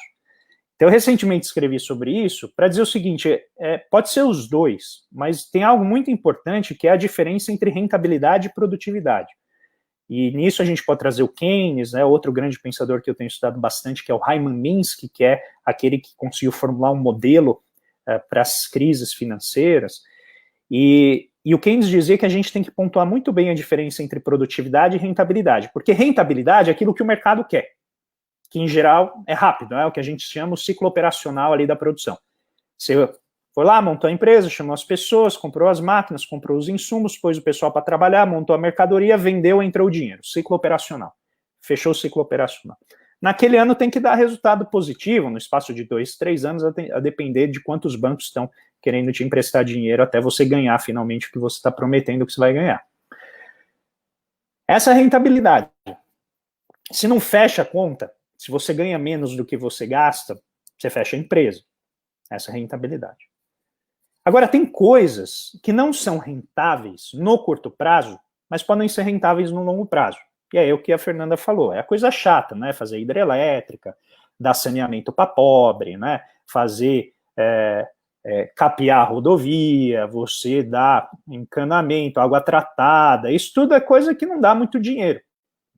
Então, você tem que, em geral, tem que ter algum agente ali que está com o olho mais longe e falar, legal, eu estou prestando aqui um serviço que ele é produtivo, ele está enriquecendo a vida material das pessoas, muito embora ele não gere o lucro que gera para uma Ambev, o lucro que gera para o Magazine Luiza e assim por diante. E não é à toa que eu usei esses nomes, tá? Daqui a pouco eu vou voltar neles. Então, qual que é o problema de pensar políticas públicas sempre? É que você tem que fazer coisa que é produtiva, mas não necessariamente rentável. E aí entra o choque, né? Porque o mercado diz, não, mas eu posso fazer. Aí o Estado pergunta, mas para quantas pessoas você pode fazer? Você pode fazer para todo mundo, inclusive quem tem dificuldade de pagar, ou você só quer fazer para quem consegue pagar? Aí o setor privado vai falar, pô, mas está de sacanagem, óbvio, para quem pode pagar. Não tem almoço grátis, não é, Fernanda? A gente aprendeu isso com o vovô Friedman. Não tem almoço grátis, não dá para eu ter água e não pagar por isso. Aí você fala, sim, mas tem gente que não vai conseguir pagar o que você quer. Você talvez tenha que ser mais produtivo para você conseguir, né, ter o lucro que você quer, reduzir custos. Tudo bem, eu mando embora pessoas, aí eu reduzo o custo, mas aí você não ajuda o emprego, tá? Você vê, a vida não é fácil. Isso não é culpa do empresário. Tá? O empresário ele está olhando ali o limite dele, por isso que precisa do Estado. Aí sempre que eu interajo, né, com o que a gente chama dos ANCAPs, né, que são os capitalistas anárquicos no Twitter, Eu vou usar muitas dessas referências, tá? Eu espero que vocês não percam a crença na minha qualidade como intelectual, para usar muitas referências de Twitter e redes sociais. E aí o pessoal fala, não, mas o Estado é corrupto, ele vai roubar dinheiro e não vai atender.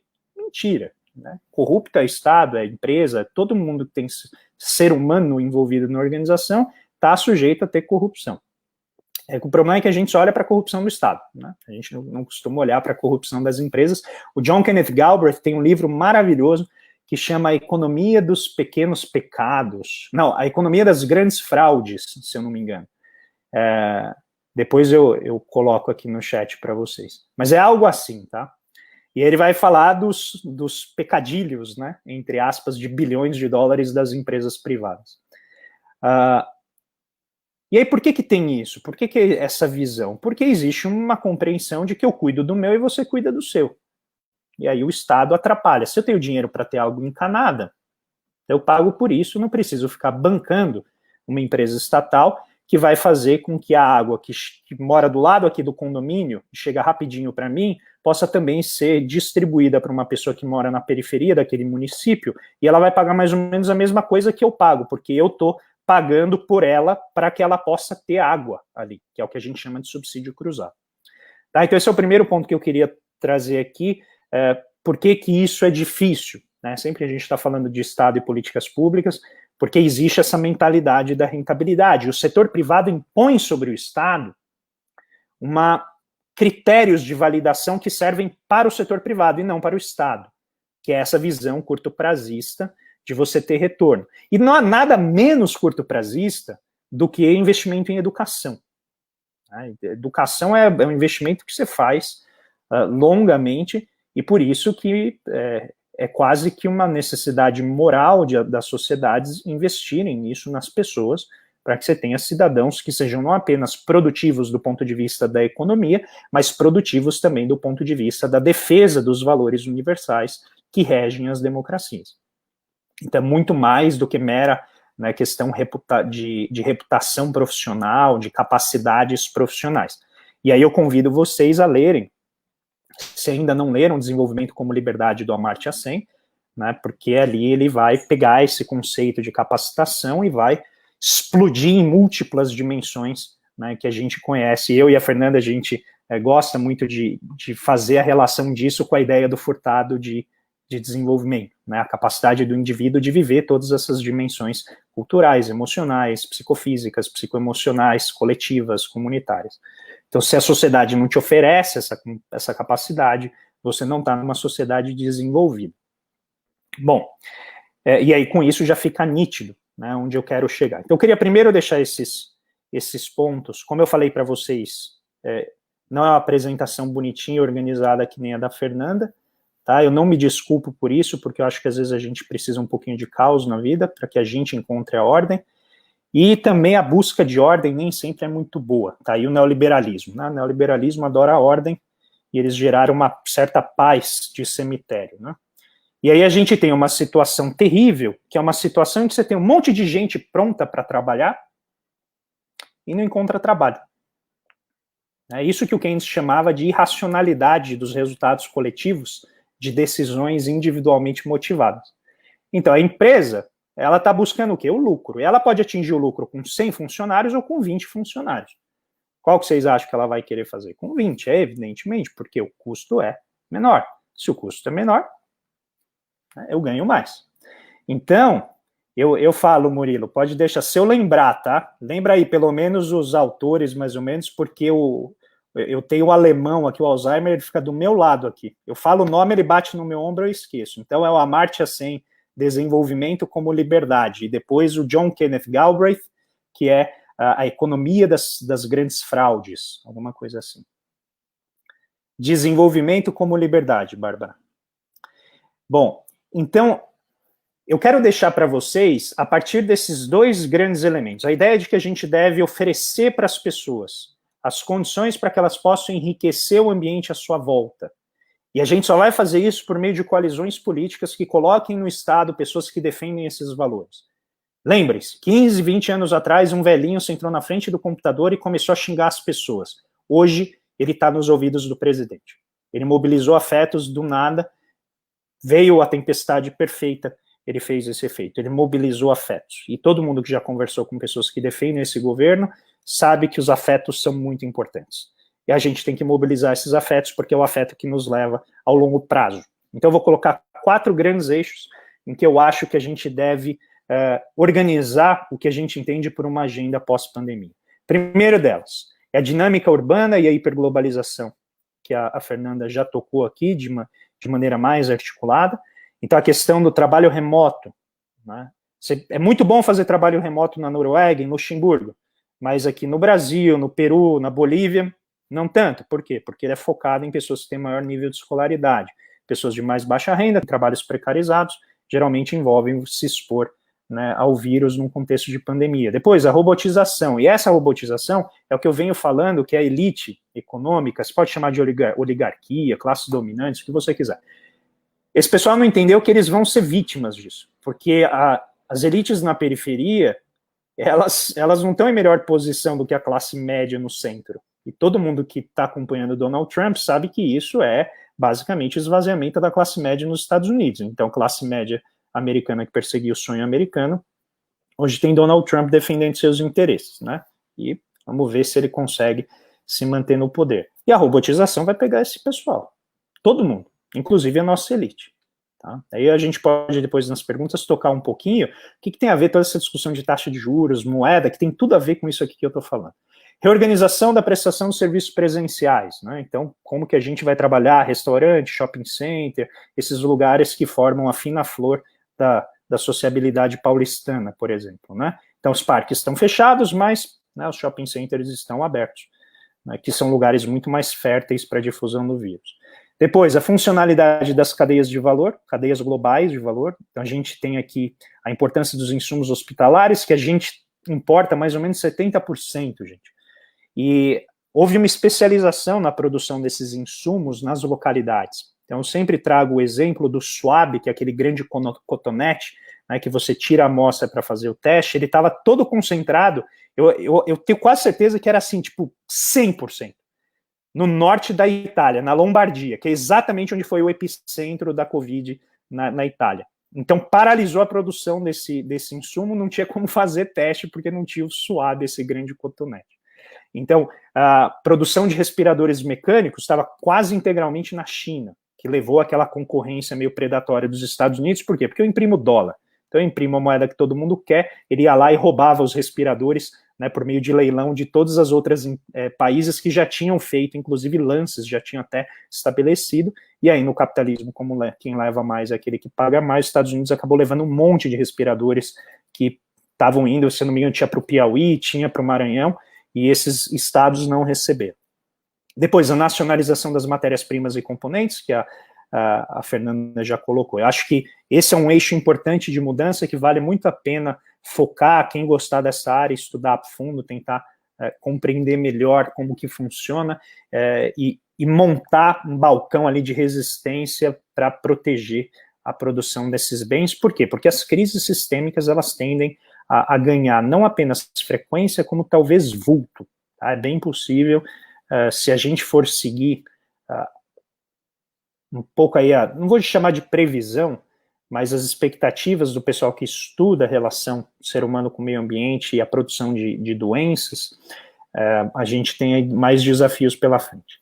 Depois, o segundo ponto, esse eu queria focar bastante, que é o rejuvenescimento do Estado planejador, né? Então a gente está passando por um período em que as crises sistêmicas que resultam do próprio sistema econômico que a gente montou em escala global, vai gerando, porque ele é um sistema um tanto cancerígeno, né? Ele vai esparramando de maneira extensiva, né? Em vez de apenas intensiva, né? De você melhorar ali o espaço que você já tem, ele é extensivo, né? Então ele vai ampliando a margem dele, por isso que a nossa, né, uma das poucas ministras que eu tinha um pouquinho mais de tranquilidade, assim, pelo menos escutar, que era a Tereza Cristina, soltou essa de a gente colocar o boi, né, o boi bombeiro, colocar boi para proteger a floresta, e que, sei lá, talvez na Terra plana isso faça sentido, mas para quem estuda isso não faz nenhum sentido, né? Talvez pelo convívio da Tereza Cristina com as pessoas desse governo, ela está falando agora essas asneiras. Mas o rejuvenescimento do Estado está vindo por todos os lados. Né? Então, a gente precisa não apenas do Estado cuidando das coisas, como do Estado planejador. Então, tem tanto uma revisão da natureza da ação estatal, como do alcance da ação estatal. E aqui, para quem gosta de ler mais um livro, quem não leu, O Curto Circuito, da Laura Carvalho, leia, livro muito bom, muito sintético, muito direto, excelente esse livro dela para entender esses 4 eixos da ação estatal que vem ganhando mais força. E por que isso? Porque o risco sistêmico vai exigindo uma importância maior das políticas públicas, em particular as políticas setoriais. Saúde, educação, a maneira como a gente lidou com a educação nessa pandemia é terrível, tá? Não estou defendendo que a gente volte sem qualquer medida de precaução, mas se você vê o que os outros países fizeram, né, a gente ficou muito mal, a gente mostrou uma incapacidade terrível, né, de lidar com a proteção da saúde nesse sentido, seja no acesso à internet, né, e pacote de dados por parte dos alunos, seja na questão de como fazer a asepsia dos locais. Depois, as áreas estratégicas, né, que eu falei aqui, saúde, educação, pesquisa e desenvolvimento, proteção social, questão da renda básica, que a gente pode discutir daqui a pouco, a infraestrutura e a relação com o meio ambiente, né, a gente ainda tem 30 milhões de pessoas sem água encanada. Não dá, né? É o Brasil, é São Paulo do início do século XIX. Tem gente ainda, o Brasil inteiro, que está vivendo na São Paulo do início do século XIX. É bizarro. Depois, manutenção do emprego e as políticas de qualificação, porque a tecnologia vem roubando cada vez mais o valor, né, das nossas competências. E, por fim, as políticas fiscais de estímulo automático. Eu sei que aqui no Brasil é mais difícil disso acontecer, mas tudo que começa lá fora, eventualmente chega aqui, né, como nosso ministro da Saúde colocou, né, tem a massa de ar, né, que vem do norte ali, a massa do inverno, que traz esse vento para cá. Então, quem sabe essas ideias eventualmente cheguem aqui por meio dessas massas de ar que estão na cabeça do Pazuello. A terceira linha, e aí eu já vou acabando, tá, Lucas? Pode ficar tranquilo. A saliência das questões ambientais e de saúde. Então, a questão dos vírus zoonóticos, esses vírus que pulam dos animais para as pessoas, né, eles vão se tornar cada vez mais uma realidade que a gente vai ter que observar, e isso chama atenção para os agentes de política pública. Todo mundo que trabalha na área de política pública tende a ganhar uma maior saliência, e a luta vai ser para que essa saliência se reverta também em melhor remuneração, em melhores condições de trabalho. Depois, a complexidade das sociedades é maior, então a gente precisa, nesse sentido, entender que vai ter mais circularidade. Eu e a Fernanda, a gente estuda muito o Myrdal, né? Você vai ter causações cumulativas e circulares, em que o efeito se torna a causa, e ele vai retroalimentando esses processos, e aí uma dessas questões é exatamente o problema ambiental, né, na relação com as tecnologias. Depois, o eixo da tecnologia verde. Aí eu sempre digo, gente, se o mercado financeiro começou a defender, e a gente não, é porque a gente está atrasado, porque o mercado financeiro sempre chega atrasado, né, porque tem que ser rentável, e já é rentável defender o meio ambiente.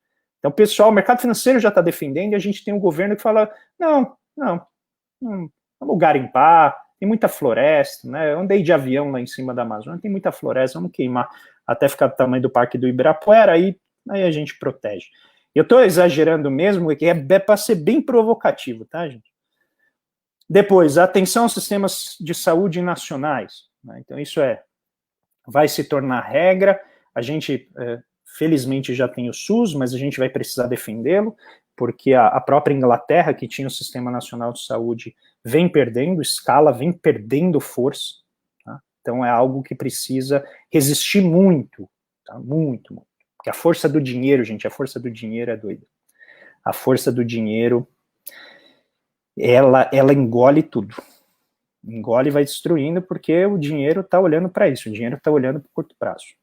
Depois, a economia dos cuidados e da cooperação. Então, olhar para esses seres que a gente acha super bonitinho, a gente bate palma, canta hosanas, né, ao Senhor por eles, que são os agentes de saúde, o pessoal que se expõe aí na linha de frente, mas não paga de acordo, né? A gente adora ver uma pessoa de branco cuidando dos nossos avós, nossos idosos, mas na hora de pagar a gente acha caro. Não é caro, é porque é caro mesmo, porque cuidar de alguém que você não quer cuidar é algo caro. então você tem que pagar por isso, porque a pessoa tem que estudar, tem que fazer um monte de coisa, e mesmo que se não tivesse que estudar, ela tem que abrir mão do tempo que ela poderia estar ali para ela, construindo a vida dela, para cuidar de alguém que você não quer cuidar, que você não sabe cuidar. Então, a economia feminista, né, quem gostar dessa área, depois eu posso indicar Nancy Folber, que é uma grande economista feminista. Nossa, eu já estou estourando o meu tempo. Ela vale muito a pena vocês lerem. Depois nas redes sociais, pessoal, vocês podem me procurar lá, já até aproveito para fazer o jabá, vocês me procuram lá, e a gente troca ideia se vocês não lembrarem de algo, e a gente continua também a conversa por lá, tá? Mas eu não acabei ainda, peraí. E por fim, as novas regras de sociabilidade. Eu tenho uma apresentação, depois eu posso deixar para vocês, ela já está circulando nas redes sociais, essa apresentação, em que esses itens, eles estão bem descritinhos, tá bom? Esse é o terceiro item. E aí, por fim, o quarto item, eu quis deixar o mais difícil para o final, em que a Fernanda falou para eu resolver os problemas, né? E se me colocar lá, eu vou resolver. Não sei se vai ter sociedade ainda quando eu tentar resolver, porque é possível que rompa uma guerra civil se eu fizer metade do que eu quero e do que os meus colegas e amigos querem fazer. Nossa elite não gosta muito de transformação social, não curte. Você tem que fazer tudo bem na paz, assim, trocando uma ideia legal, usando palavras motivacionais para ela entender que ela precisa também fazer a parte dela, né? Mas a parte final é a parte mais chata, que é você tirar os pobres da pobreza, né? Essa parte incomoda muito a nossa elite, que gosta de ter empregada doméstica baratinha, né? Aí incomoda um pouco. Mas a gente tem que avançar, né? E a Covid vai fazer o quê? Ela vai agravar, já está agravando, né, essas desigualdades. Seja porque as pessoas de baixa renda estão morrendo mais. Vocês já viram que a gente parou de falar da doença? É porque ela saiu do Leblon, saiu da Vila Madalena, ela está nos lugares que normalmente a gente não anda, a gente não vê, né? Eu sei que muitos de vocês andam por essas partes da cidade, mas a elite não anda, né? Então, se a elite não anda, não sai na TV. Mas os mortos continuam se acumulando nas periferias, está numa taxa menor, né, mas possivelmente tem muita subnotificação. Então, isso tudo vai, evidentemente, trazer novas preocupações para a gente. E eu acho que a doença está trazendo um pouco mais de sensibilidade, né? Quando você vê a Rede Globo, né, defendendo valores que você defende, você fala assim, olha, não sei se vai durar, mas, né, está defendendo algo que eu defendo, algo que é mais sensível ao que, por exemplo, o Betinho defenderia. Aí você fala, olha, que legal, né? Que bom. Agora vamos pressionar para continuar defendendo, depois que deixar de ser rentável defender isso, né?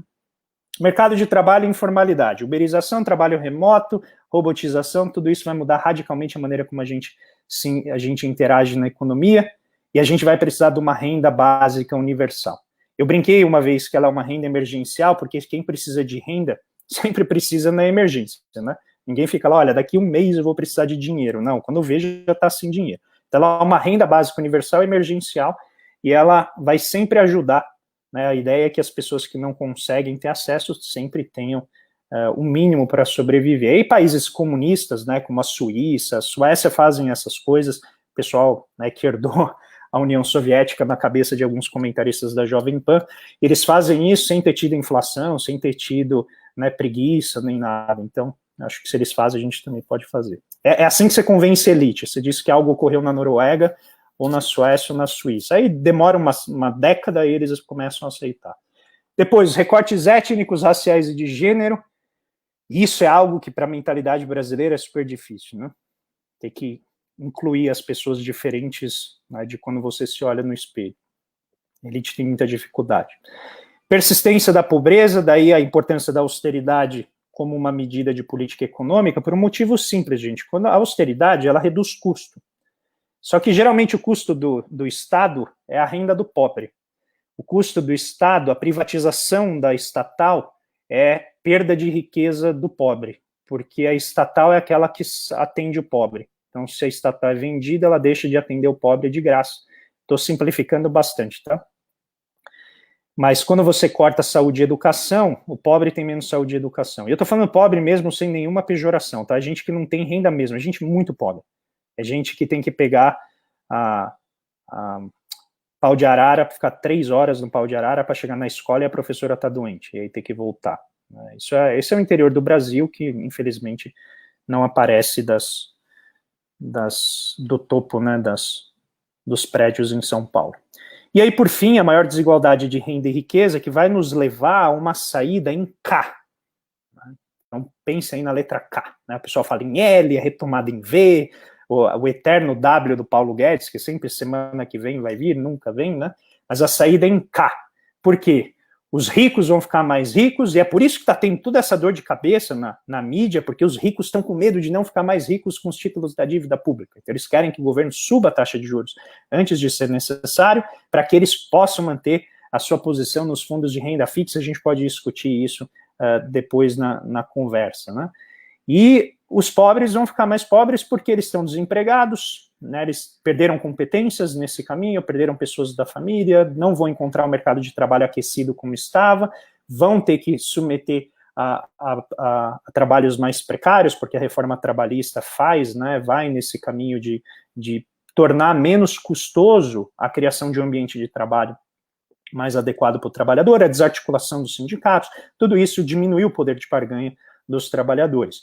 E ainda que isso seja essencial para você controlar a inflação, né, a história da inflação, na verdade, é essa, né, a história de manter os trabalhadores bem comportadinhos para eles não pedirem salários acima do que eles merecem, entre aspas, e é isso, não pressionar a inflação. Então, por que tudo isso que eu coloquei tem a ver com a força do dinheiro? Porque é a força do dinheiro que tem a ver, e aí eu busco na tradição judaica, eu tenho lido muitos antigos textos das antigas tradições religiosas em busca de respostas, porque eu não tenho mais encontrado aqui. É impressionante a sabedoria desses textos. E a tradição judaica, ela define dinheiro como trabalho congelado. Então, cada R$1 parado na conta dos bancos é R$1 a menos empregando alguém, é R$1 a menos gerando renda na economia. Então, não se surpreendam com os trilhões de reais que foram para a economia, eles não foram para consumir, não está gerando inflação. Ele está simplesmente protegendo a riqueza do rico, que não quer colocar num título de longo prazo e está mantendo um título de curto prazo. É só isso, ele não está gastando, não está gerando. A inflação do arroz, é porque o pobre está comprando arroz. É isso, e daqui a pouco vai parar, vai diluir, vai embora, não vai continuar dessa maneira. Então a solução que a gente tem é como usar o dinheiro de uma maneira que seja inclusiva da produção, inclusiva das competências dos trabalhadores, inclusiva do investimento e, acima de tudo, inclusiva de algo que o rico adora vender para o pobre, que é a capacidade de tomar risco. Só que ele não faz na hora que ele tem que fazer. E o que a gente tem hoje, que tem a ver muito com o que a Fernanda está falando, é que o rico não toma risco porque ele está sempre numa empresinha pequena. É isso que virou a nossa economia, uma empresinha pequena, né, um food truck, uma padaria, né, uma lojinha para vender roupa, que não tem nenhum problema, pode fazer, mas não gera desenvolvimento. Não é aquilo que gera endogeneização do conhecimento, né, que eu fazendo aqui já o jabá do livro que eu escrevi com o Paulo Gala, Brasil, uma economia que não aprende, a gente discute exatamente como você tem que trabalhar na produção para que você dê para as pessoas melhores empregos. Não é só para ganhar mais, é para poder estudar mais, é para poder avançar. E aí, para finalizar, antes que o Lucas me derrube aqui com a desculpa de que caiu a internet, e eu certamente entenderia se você fizesse isso, eu quero terminar com uma poesia, se vocês me permitem. É assim no meu canal do YouTube que eu termino todas as minhas lives, porque para mim, os poetas são aqueles que mostram as coisas como elas são. Né? Como dizia o Neruda, o poeta mostra que vinho é vinho e pão é pão. Né? E isso é terrível para os poderes instituídos. Então eu vou trazer um pedacinho da poesia Estatutos do Homem, né, o ato institucional permanente do amazonense Tiago de Mello, meu poeta favorito, e vou trazer o artigo 13 do Estatutos do Homem, que ele diz: fica decretado que o dinheiro não poderá nunca mais comprar o sol das manhãs vindouras. Expulso do grande baú do medo, o dinheiro se transformará em uma espada fraternal, para defender o direito de cantar e a festa do dia que chegou. Artigo final. Fica proibido o uso da palavra liberdade, a qual será suprimida dos dicionários e do pântano enganoso das bocas. A partir deste instante, a liberdade será algo vivo e transparente, como um fogo, como um rio, e a sua morada será sempre o coração do homem. Eu tenho assim minhas palavras, essa apresentação incrivelmente caótica, mas inspirada do melhor legado que o Betinho nos deixou. Muito obrigado. Muito obrigada, André. Essa fala incrível que acho que eu vi o pessoal falando aqui nos comentários, todo mundo anestesiado, né, com vocês dois, essas luzes, esses questionamentos, essas provocações. Eu tenho certeza que não vai ser no momento que essa live acabar que a gente vai conseguir nutrir tudo, né? A gente vai demorar um período aí e que seja bom, né? Que seja enriquecedor.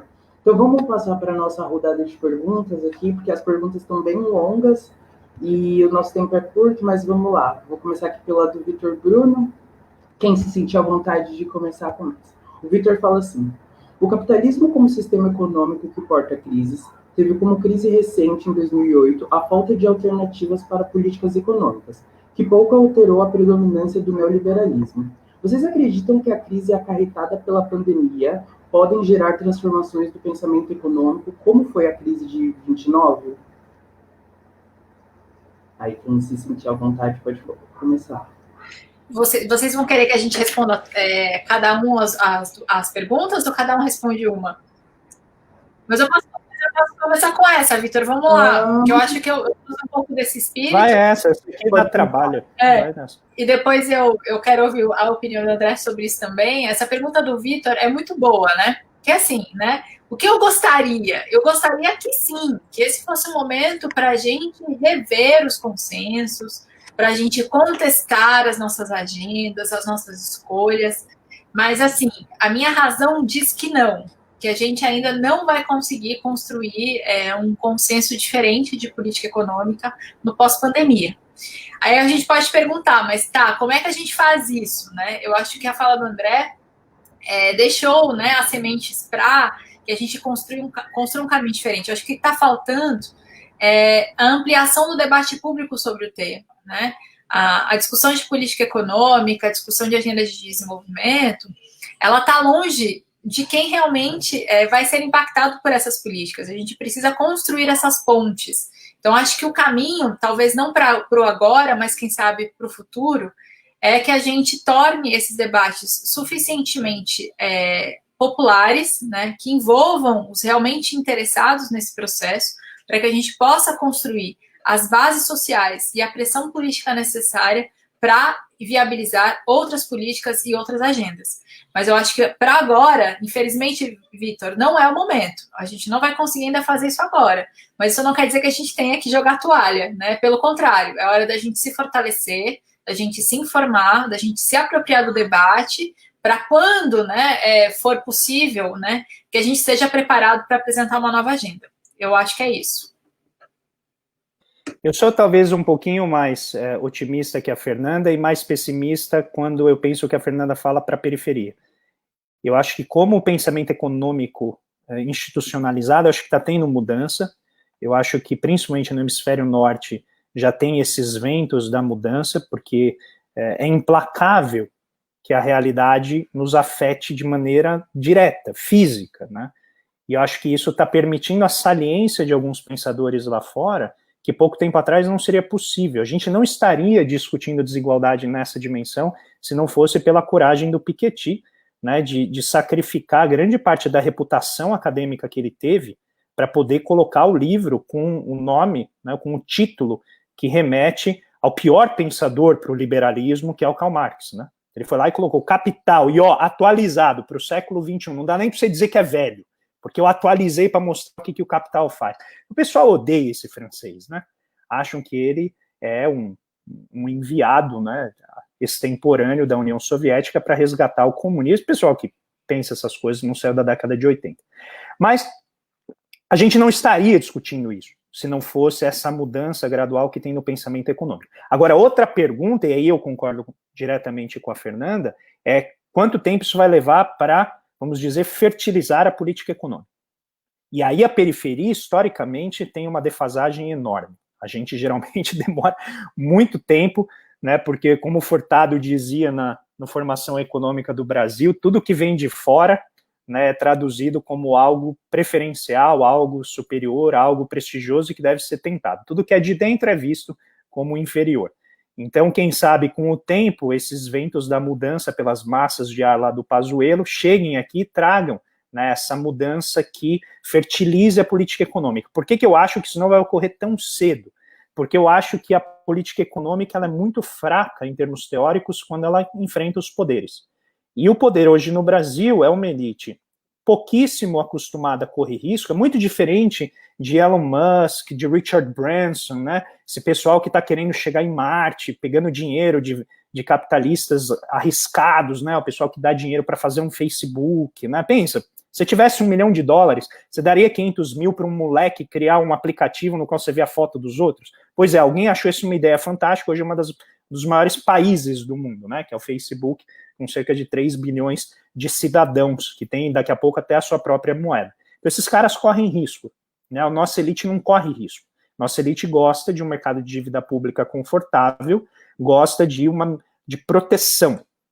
Então isso para a gente é algo que atrapalha muito quando você quer fazer uma mudança produtiva, como eu venho defendendo, de você criar um sistema econômico em que a Amazônia seja uma biblioteca natural em que a gente vai consultar aquilo que está lá, em vez de depredar, né? A gente vai aprender aquilo que franceses, suíços, noruegueses, né, os alemães gastam bilhões de dólares por ano para poder entender os princípios ativos que estão ali escondidos na natureza. Eles mandam antropólogos para aprender o idioma, né, dos nativos, para poder entender, porque eles são os bibliotecários, né? A gente brincou, a metáfora acaba aqui, tá? Na última live que a gente fez no domingo, tá lá no meu canal, sobre a questão ambiental. Então, como que você faz para transformar isso?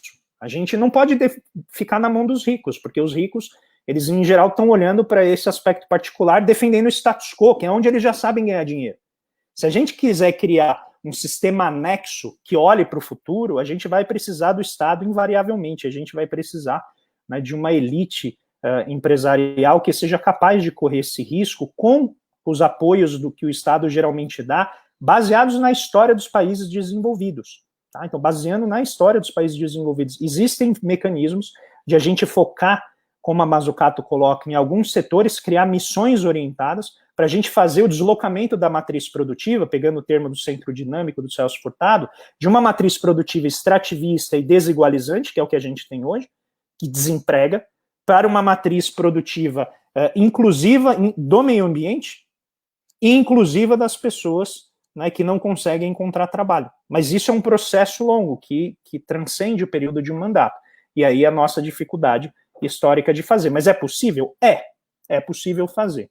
Só que a gente precisa que vocês, que estudam políticas públicas, mais profundamente, vocês salvem o país dos economistas. Gente, a gente só faz...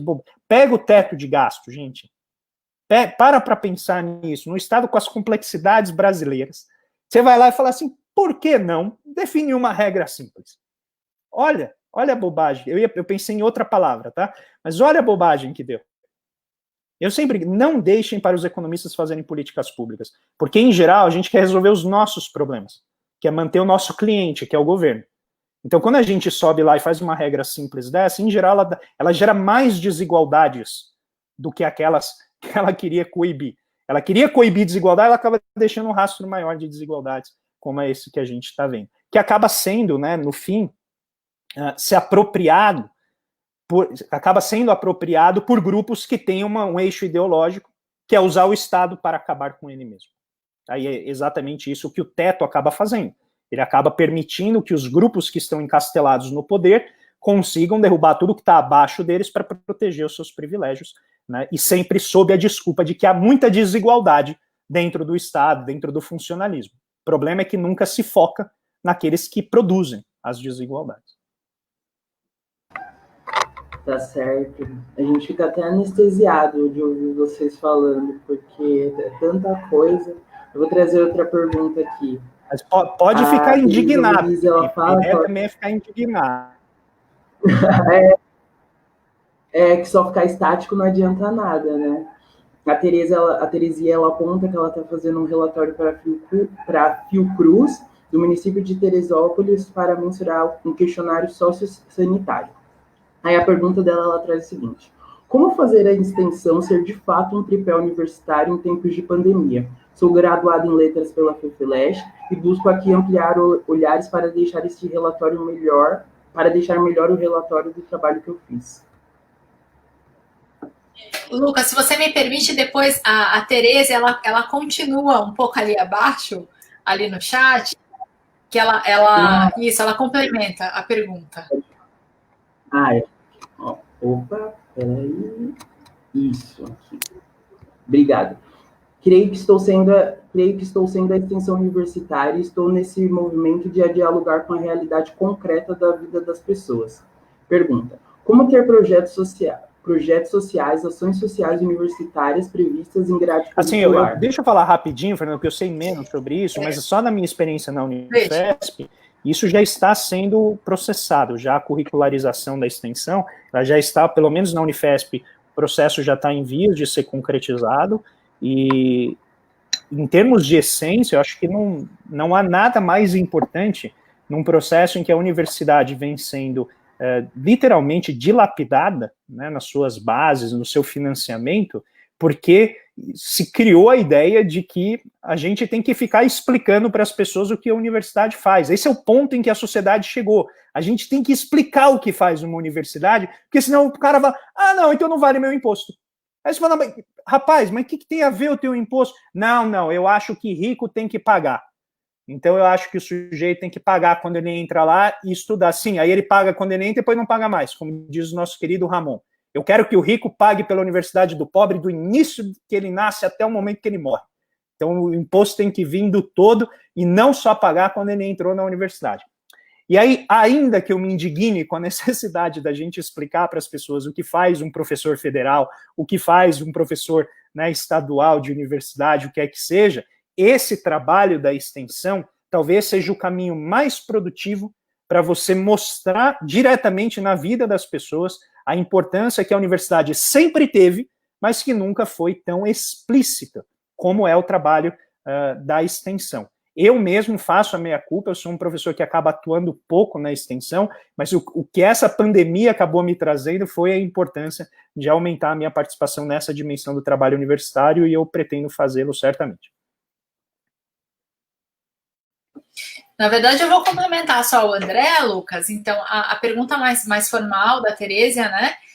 A gente está num processo, todo mundo, de revisão de projetos pedagógicos. Nós temos aí uma resolução do MEC a cumprir, que é a curricularização da extensão, esse nome estranho, feio, mas isso significa que todos os cursos, né, todos os projetos pedagógicos vão ter que contemplar 10% da sua carga horária em extensão. Aí a próxima pergunta, que talvez seja mais importante do que a formal, é como fazer para implementar isso, né? Como que a gente faz para, de fato, fazer com que essa veia extensionista impacte a sociedade, que é isso que a gente está falando aqui, né?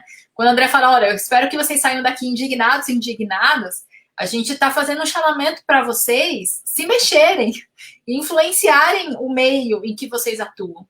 E a extensão universitária é uma forma poderosíssima de fazer isso, né?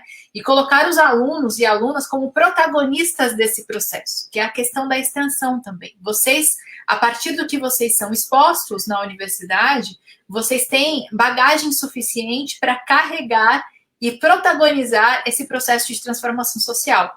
Então, é para isso que a gente está preparando vocês, viu? Eu costumo dizer que a sala de aula é só um pretexto. É um pretexto. O conteúdo da disciplina é outro pretexto para que a gente provoque a criticidade e o potencial criativo de vocês. Agora, onde isso vai se realizar, esperamos nós, essa é a minha esperança, acho que de André também, de que vocês impactem para transformar a nossa forma de organização socioeconômica, na construção do que eu coloquei na minha fala, da utopia keynesiana ou do sonho furtadiano.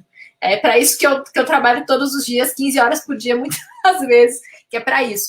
E aqui eu gostaria de fazer um link com a segunda parte da fala do André, que é muito importante, né? Nos últimos anos, a gente vem vendo, né, uma contestação crescente a respeito do papel das universidades, do papel da ciência, do papel dos docentes, dos professores. E essa pandemia, eu acho que deixou isso ainda mais claro, né? A importância da gente mostrar para a sociedade o significado e a importância do investimento na universidade pública, principalmente, né? E por que eu estou enfatizando o público? Porque o público permite um acesso universal, mas a gente também tem que garantir esse acesso. A gente tem que lutar pelas políticas de cotas, pelas políticas de acesso, e não o contrário, não um processo de desmonte, que é o que estão querendo nos levar a fazer, né? Então, a gente tem que ampliar o acesso e não dificultar esse acesso. Então, são essas questões. E como é que a gente faz também para justificar a importância da universidade, dos professores e do trabalho que nós fazemos como cientistas e docentes e acadêmicos, é mostrar para a sociedade que a gente importa, né? E como é que a gente faz, né? A melhor maneira de fazer isso do que impactar essa sociedade e levar o que a gente vem fazendo. Então, acho que uma das principais lições dessa pandemia para mim é justamente o que o André colocou. Eu já fazia muitos debates, muitas questões na universidade, mas agora as redes permitem a gente alcançar, né? Enfim, uma infinidade de pessoas que a gente não alcançaria em contextos convencionais. Então, acho que essa lição, né, eu espero que permaneça. Eu pretendo continuar a cultivar cada vez mais, né, esse potencial que as redes nos trazem e permitem a gente alcançar públicos inimagináveis. Então, nós precisamos fazer isso. E vocês, alunos, né, vocês são os professores multiplicados por aí. Então, o potencial de alcance de vocês para públicos que talvez a gente não alcançaria, até por conta da linguagem, da diferença geracional, que vocês podem fazer. Então, assim, estamos contando com vocês nessa luta, assim, certamente, né? A transformação parece uma frase meio clichê, e ela não deixa de ser, mas eu acho que ela é muito verdade. A transformação começa com a gente, né? Então, se a gente não se mexer, a conformação, o resultado social, ele também não será diferente do que nós vemos hoje, né? Tá certo, mais do que nunca, além de gestores públicos, estudantes, né? Então é a nossa responsabilidade estar aqui. Vou trazer a pergunta aqui do Ícaro. O Ícaro diz assim: o diagnóstico cepalino propõe uma agenda ambiciosa de transformações sociais para gerar desenvolvimento. Neste modelo de Estado, me parece pouco provável que políticas de meio ambiente, cultura e políticas distributivas sejam solucionadas. Nesse contexto, qual pode ser a contribuição da teoria marxista da dependência e a crítica ao dualismo estrutural?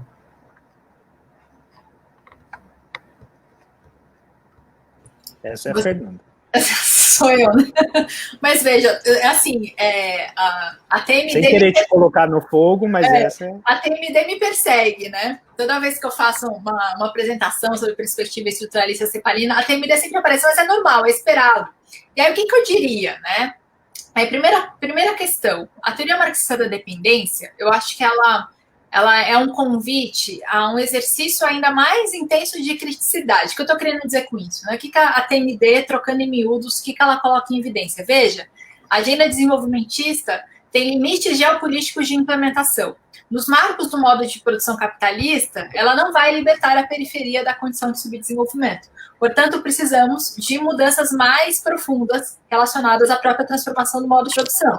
E aí a decorrência normativa da TMD é a revolução socialista.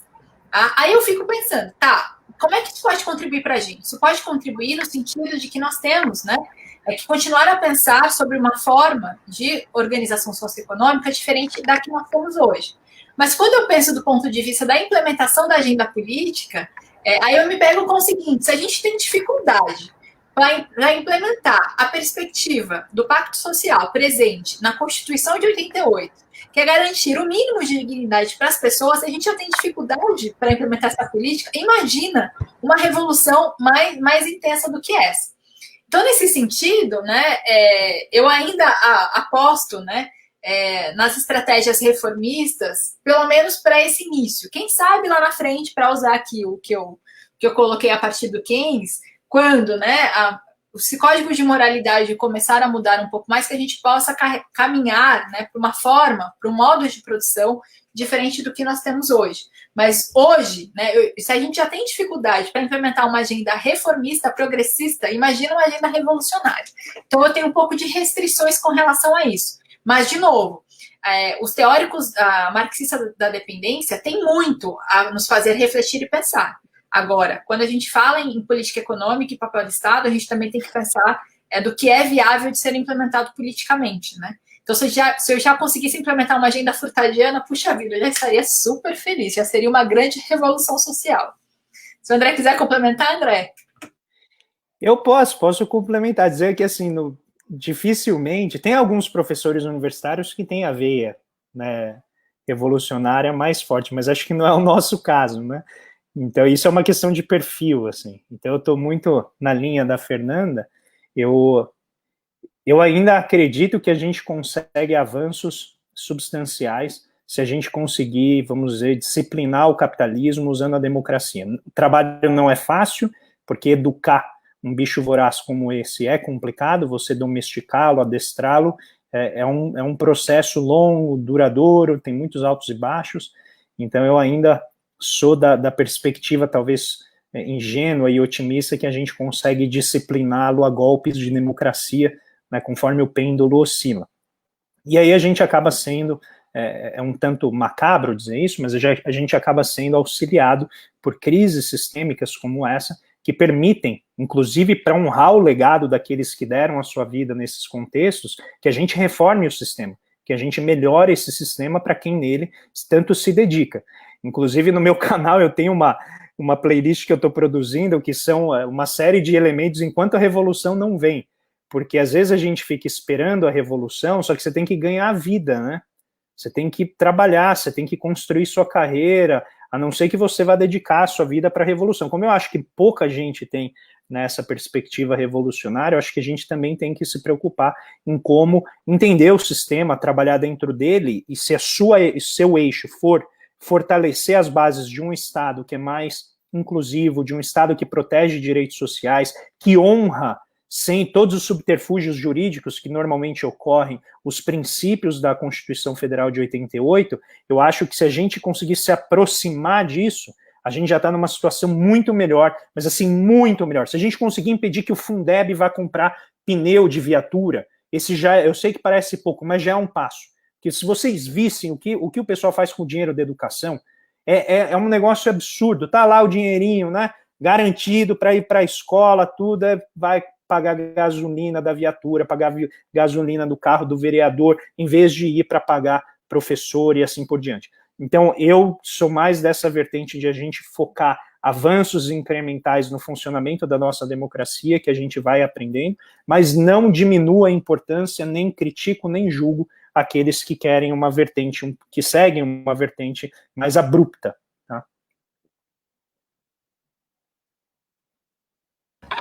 Muito obrigado mais uma vez, vocês, nossa, muitas coisas aqui, o pessoal está simplesmente brandando, né, nos comentários. Vou só encaminhar para o final, agradecer mais uma vez a presença de vocês. Divulguem, por favor, divulguem suas redes sociais tão faladas. Fernanda, André, tanto o canal que vocês têm, pode falar, por favor. São os nossos nomes. Os nomes? Só jogar lá. André Moncalho e Fernanda Cardoso. Então tá bom. Isso, o meu tá só com professora na frente, porque Fernanda Cardoso é o nome mais comum, né? Então eu coloquei. Não, mas você merece o professor. Mais fácil. Tá certo. Eu vou só dar uns recadinhos finais. Hoje é o nosso segundo dia, né, de 5 dias, então hoje de noite ainda tem educação pública de qualidade, antes e pós-pandemia da Covid, um tema importantíssimo, né, a gente está vendo nesse volta à escola, não volta à escola, então é muito importante a gente estar falando sobre esse tema.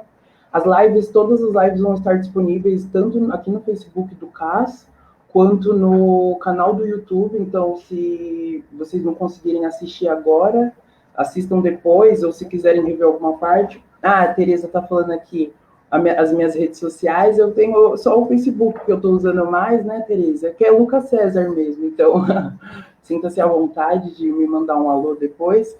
Não se esqueçam de seguir as redes sociais do CAS, a gente está aqui no Facebook, no Instagram e no Twitter, então é muito importante que vocês sigam tanto para divulgar, né, o nosso centro, tão amado e querido centro acadêmico, quanto às coisas do campus de públicas, né, que a gente está cada vez mais tentando se aproximar das pessoas. E eu quero agradecer mais uma vez ao Centro Acadêmico, o Herbert de Souza, nosso querido amado, o Observatório Interdisciplinar de Políticas Públicas, o OIPP, a Vertur, na nossa empresa júnior de políticas públicas, e a comissão organizadora, né, que entrou em contato com todos os convidados, organizou da melhor maneira possível. E quero fazer mais uma vez a pergunta tanto para o André quanto para a Fernanda, se vocês se importam, né, de que as falas de vocês sejam transcritas, né, para o nosso relatório, eu acho que é do mês de outubro ou novembro, sem problemas para vocês, que sejam... Eu defendo que faça só da Fernanda, a minha sem problemas, não tem muito valor, dela tá direitinho. Não, as duas foram incrivelmente, agradecer mais uma vez a presença de vocês, que seja só o primeiro encontro de muitos. Convido vocês a, quando isso passar, para vocês conhecerem a nossa amada USP Leste, a nossa EASH, E é isso, muito obrigada e tenham um bom dia a todos e todas. E é isso, gente, agradeço de verdade mesmo. Posso só agradecer rapidinho, Lucas, bem rapidinho? Claro, por favor. E apenas agradecer e parabenizar você por fazer uma mediação brilhante aqui. Você estava nervoso no início, você falou, mas você tocou maravilhosamente bem. Queria deixar um abraço também para dois grandes amigos meus, o professor André Montian e a professora Andréa Lucchesi, que são pessoas muito, muito queridas. E agradecer muito a Fernanda pelo brilhantismo dela, que inspira todos nós, a mim todos os dias, e que ela participe cada vez mais das redes sociais para abrilhantar ainda mais a nossa rotina. E agradeço a todo mundo que nos assistiu aqui, que deixou questões muito importantes, muito enérgicas, né? Eu saio daqui energizado com as questões, com os comentários, e fico absolutamente à disposição para retornar quando vocês quiserem correr esse risco. Eu estou aqui disponível. Um abraço, gente. Pode ter certeza.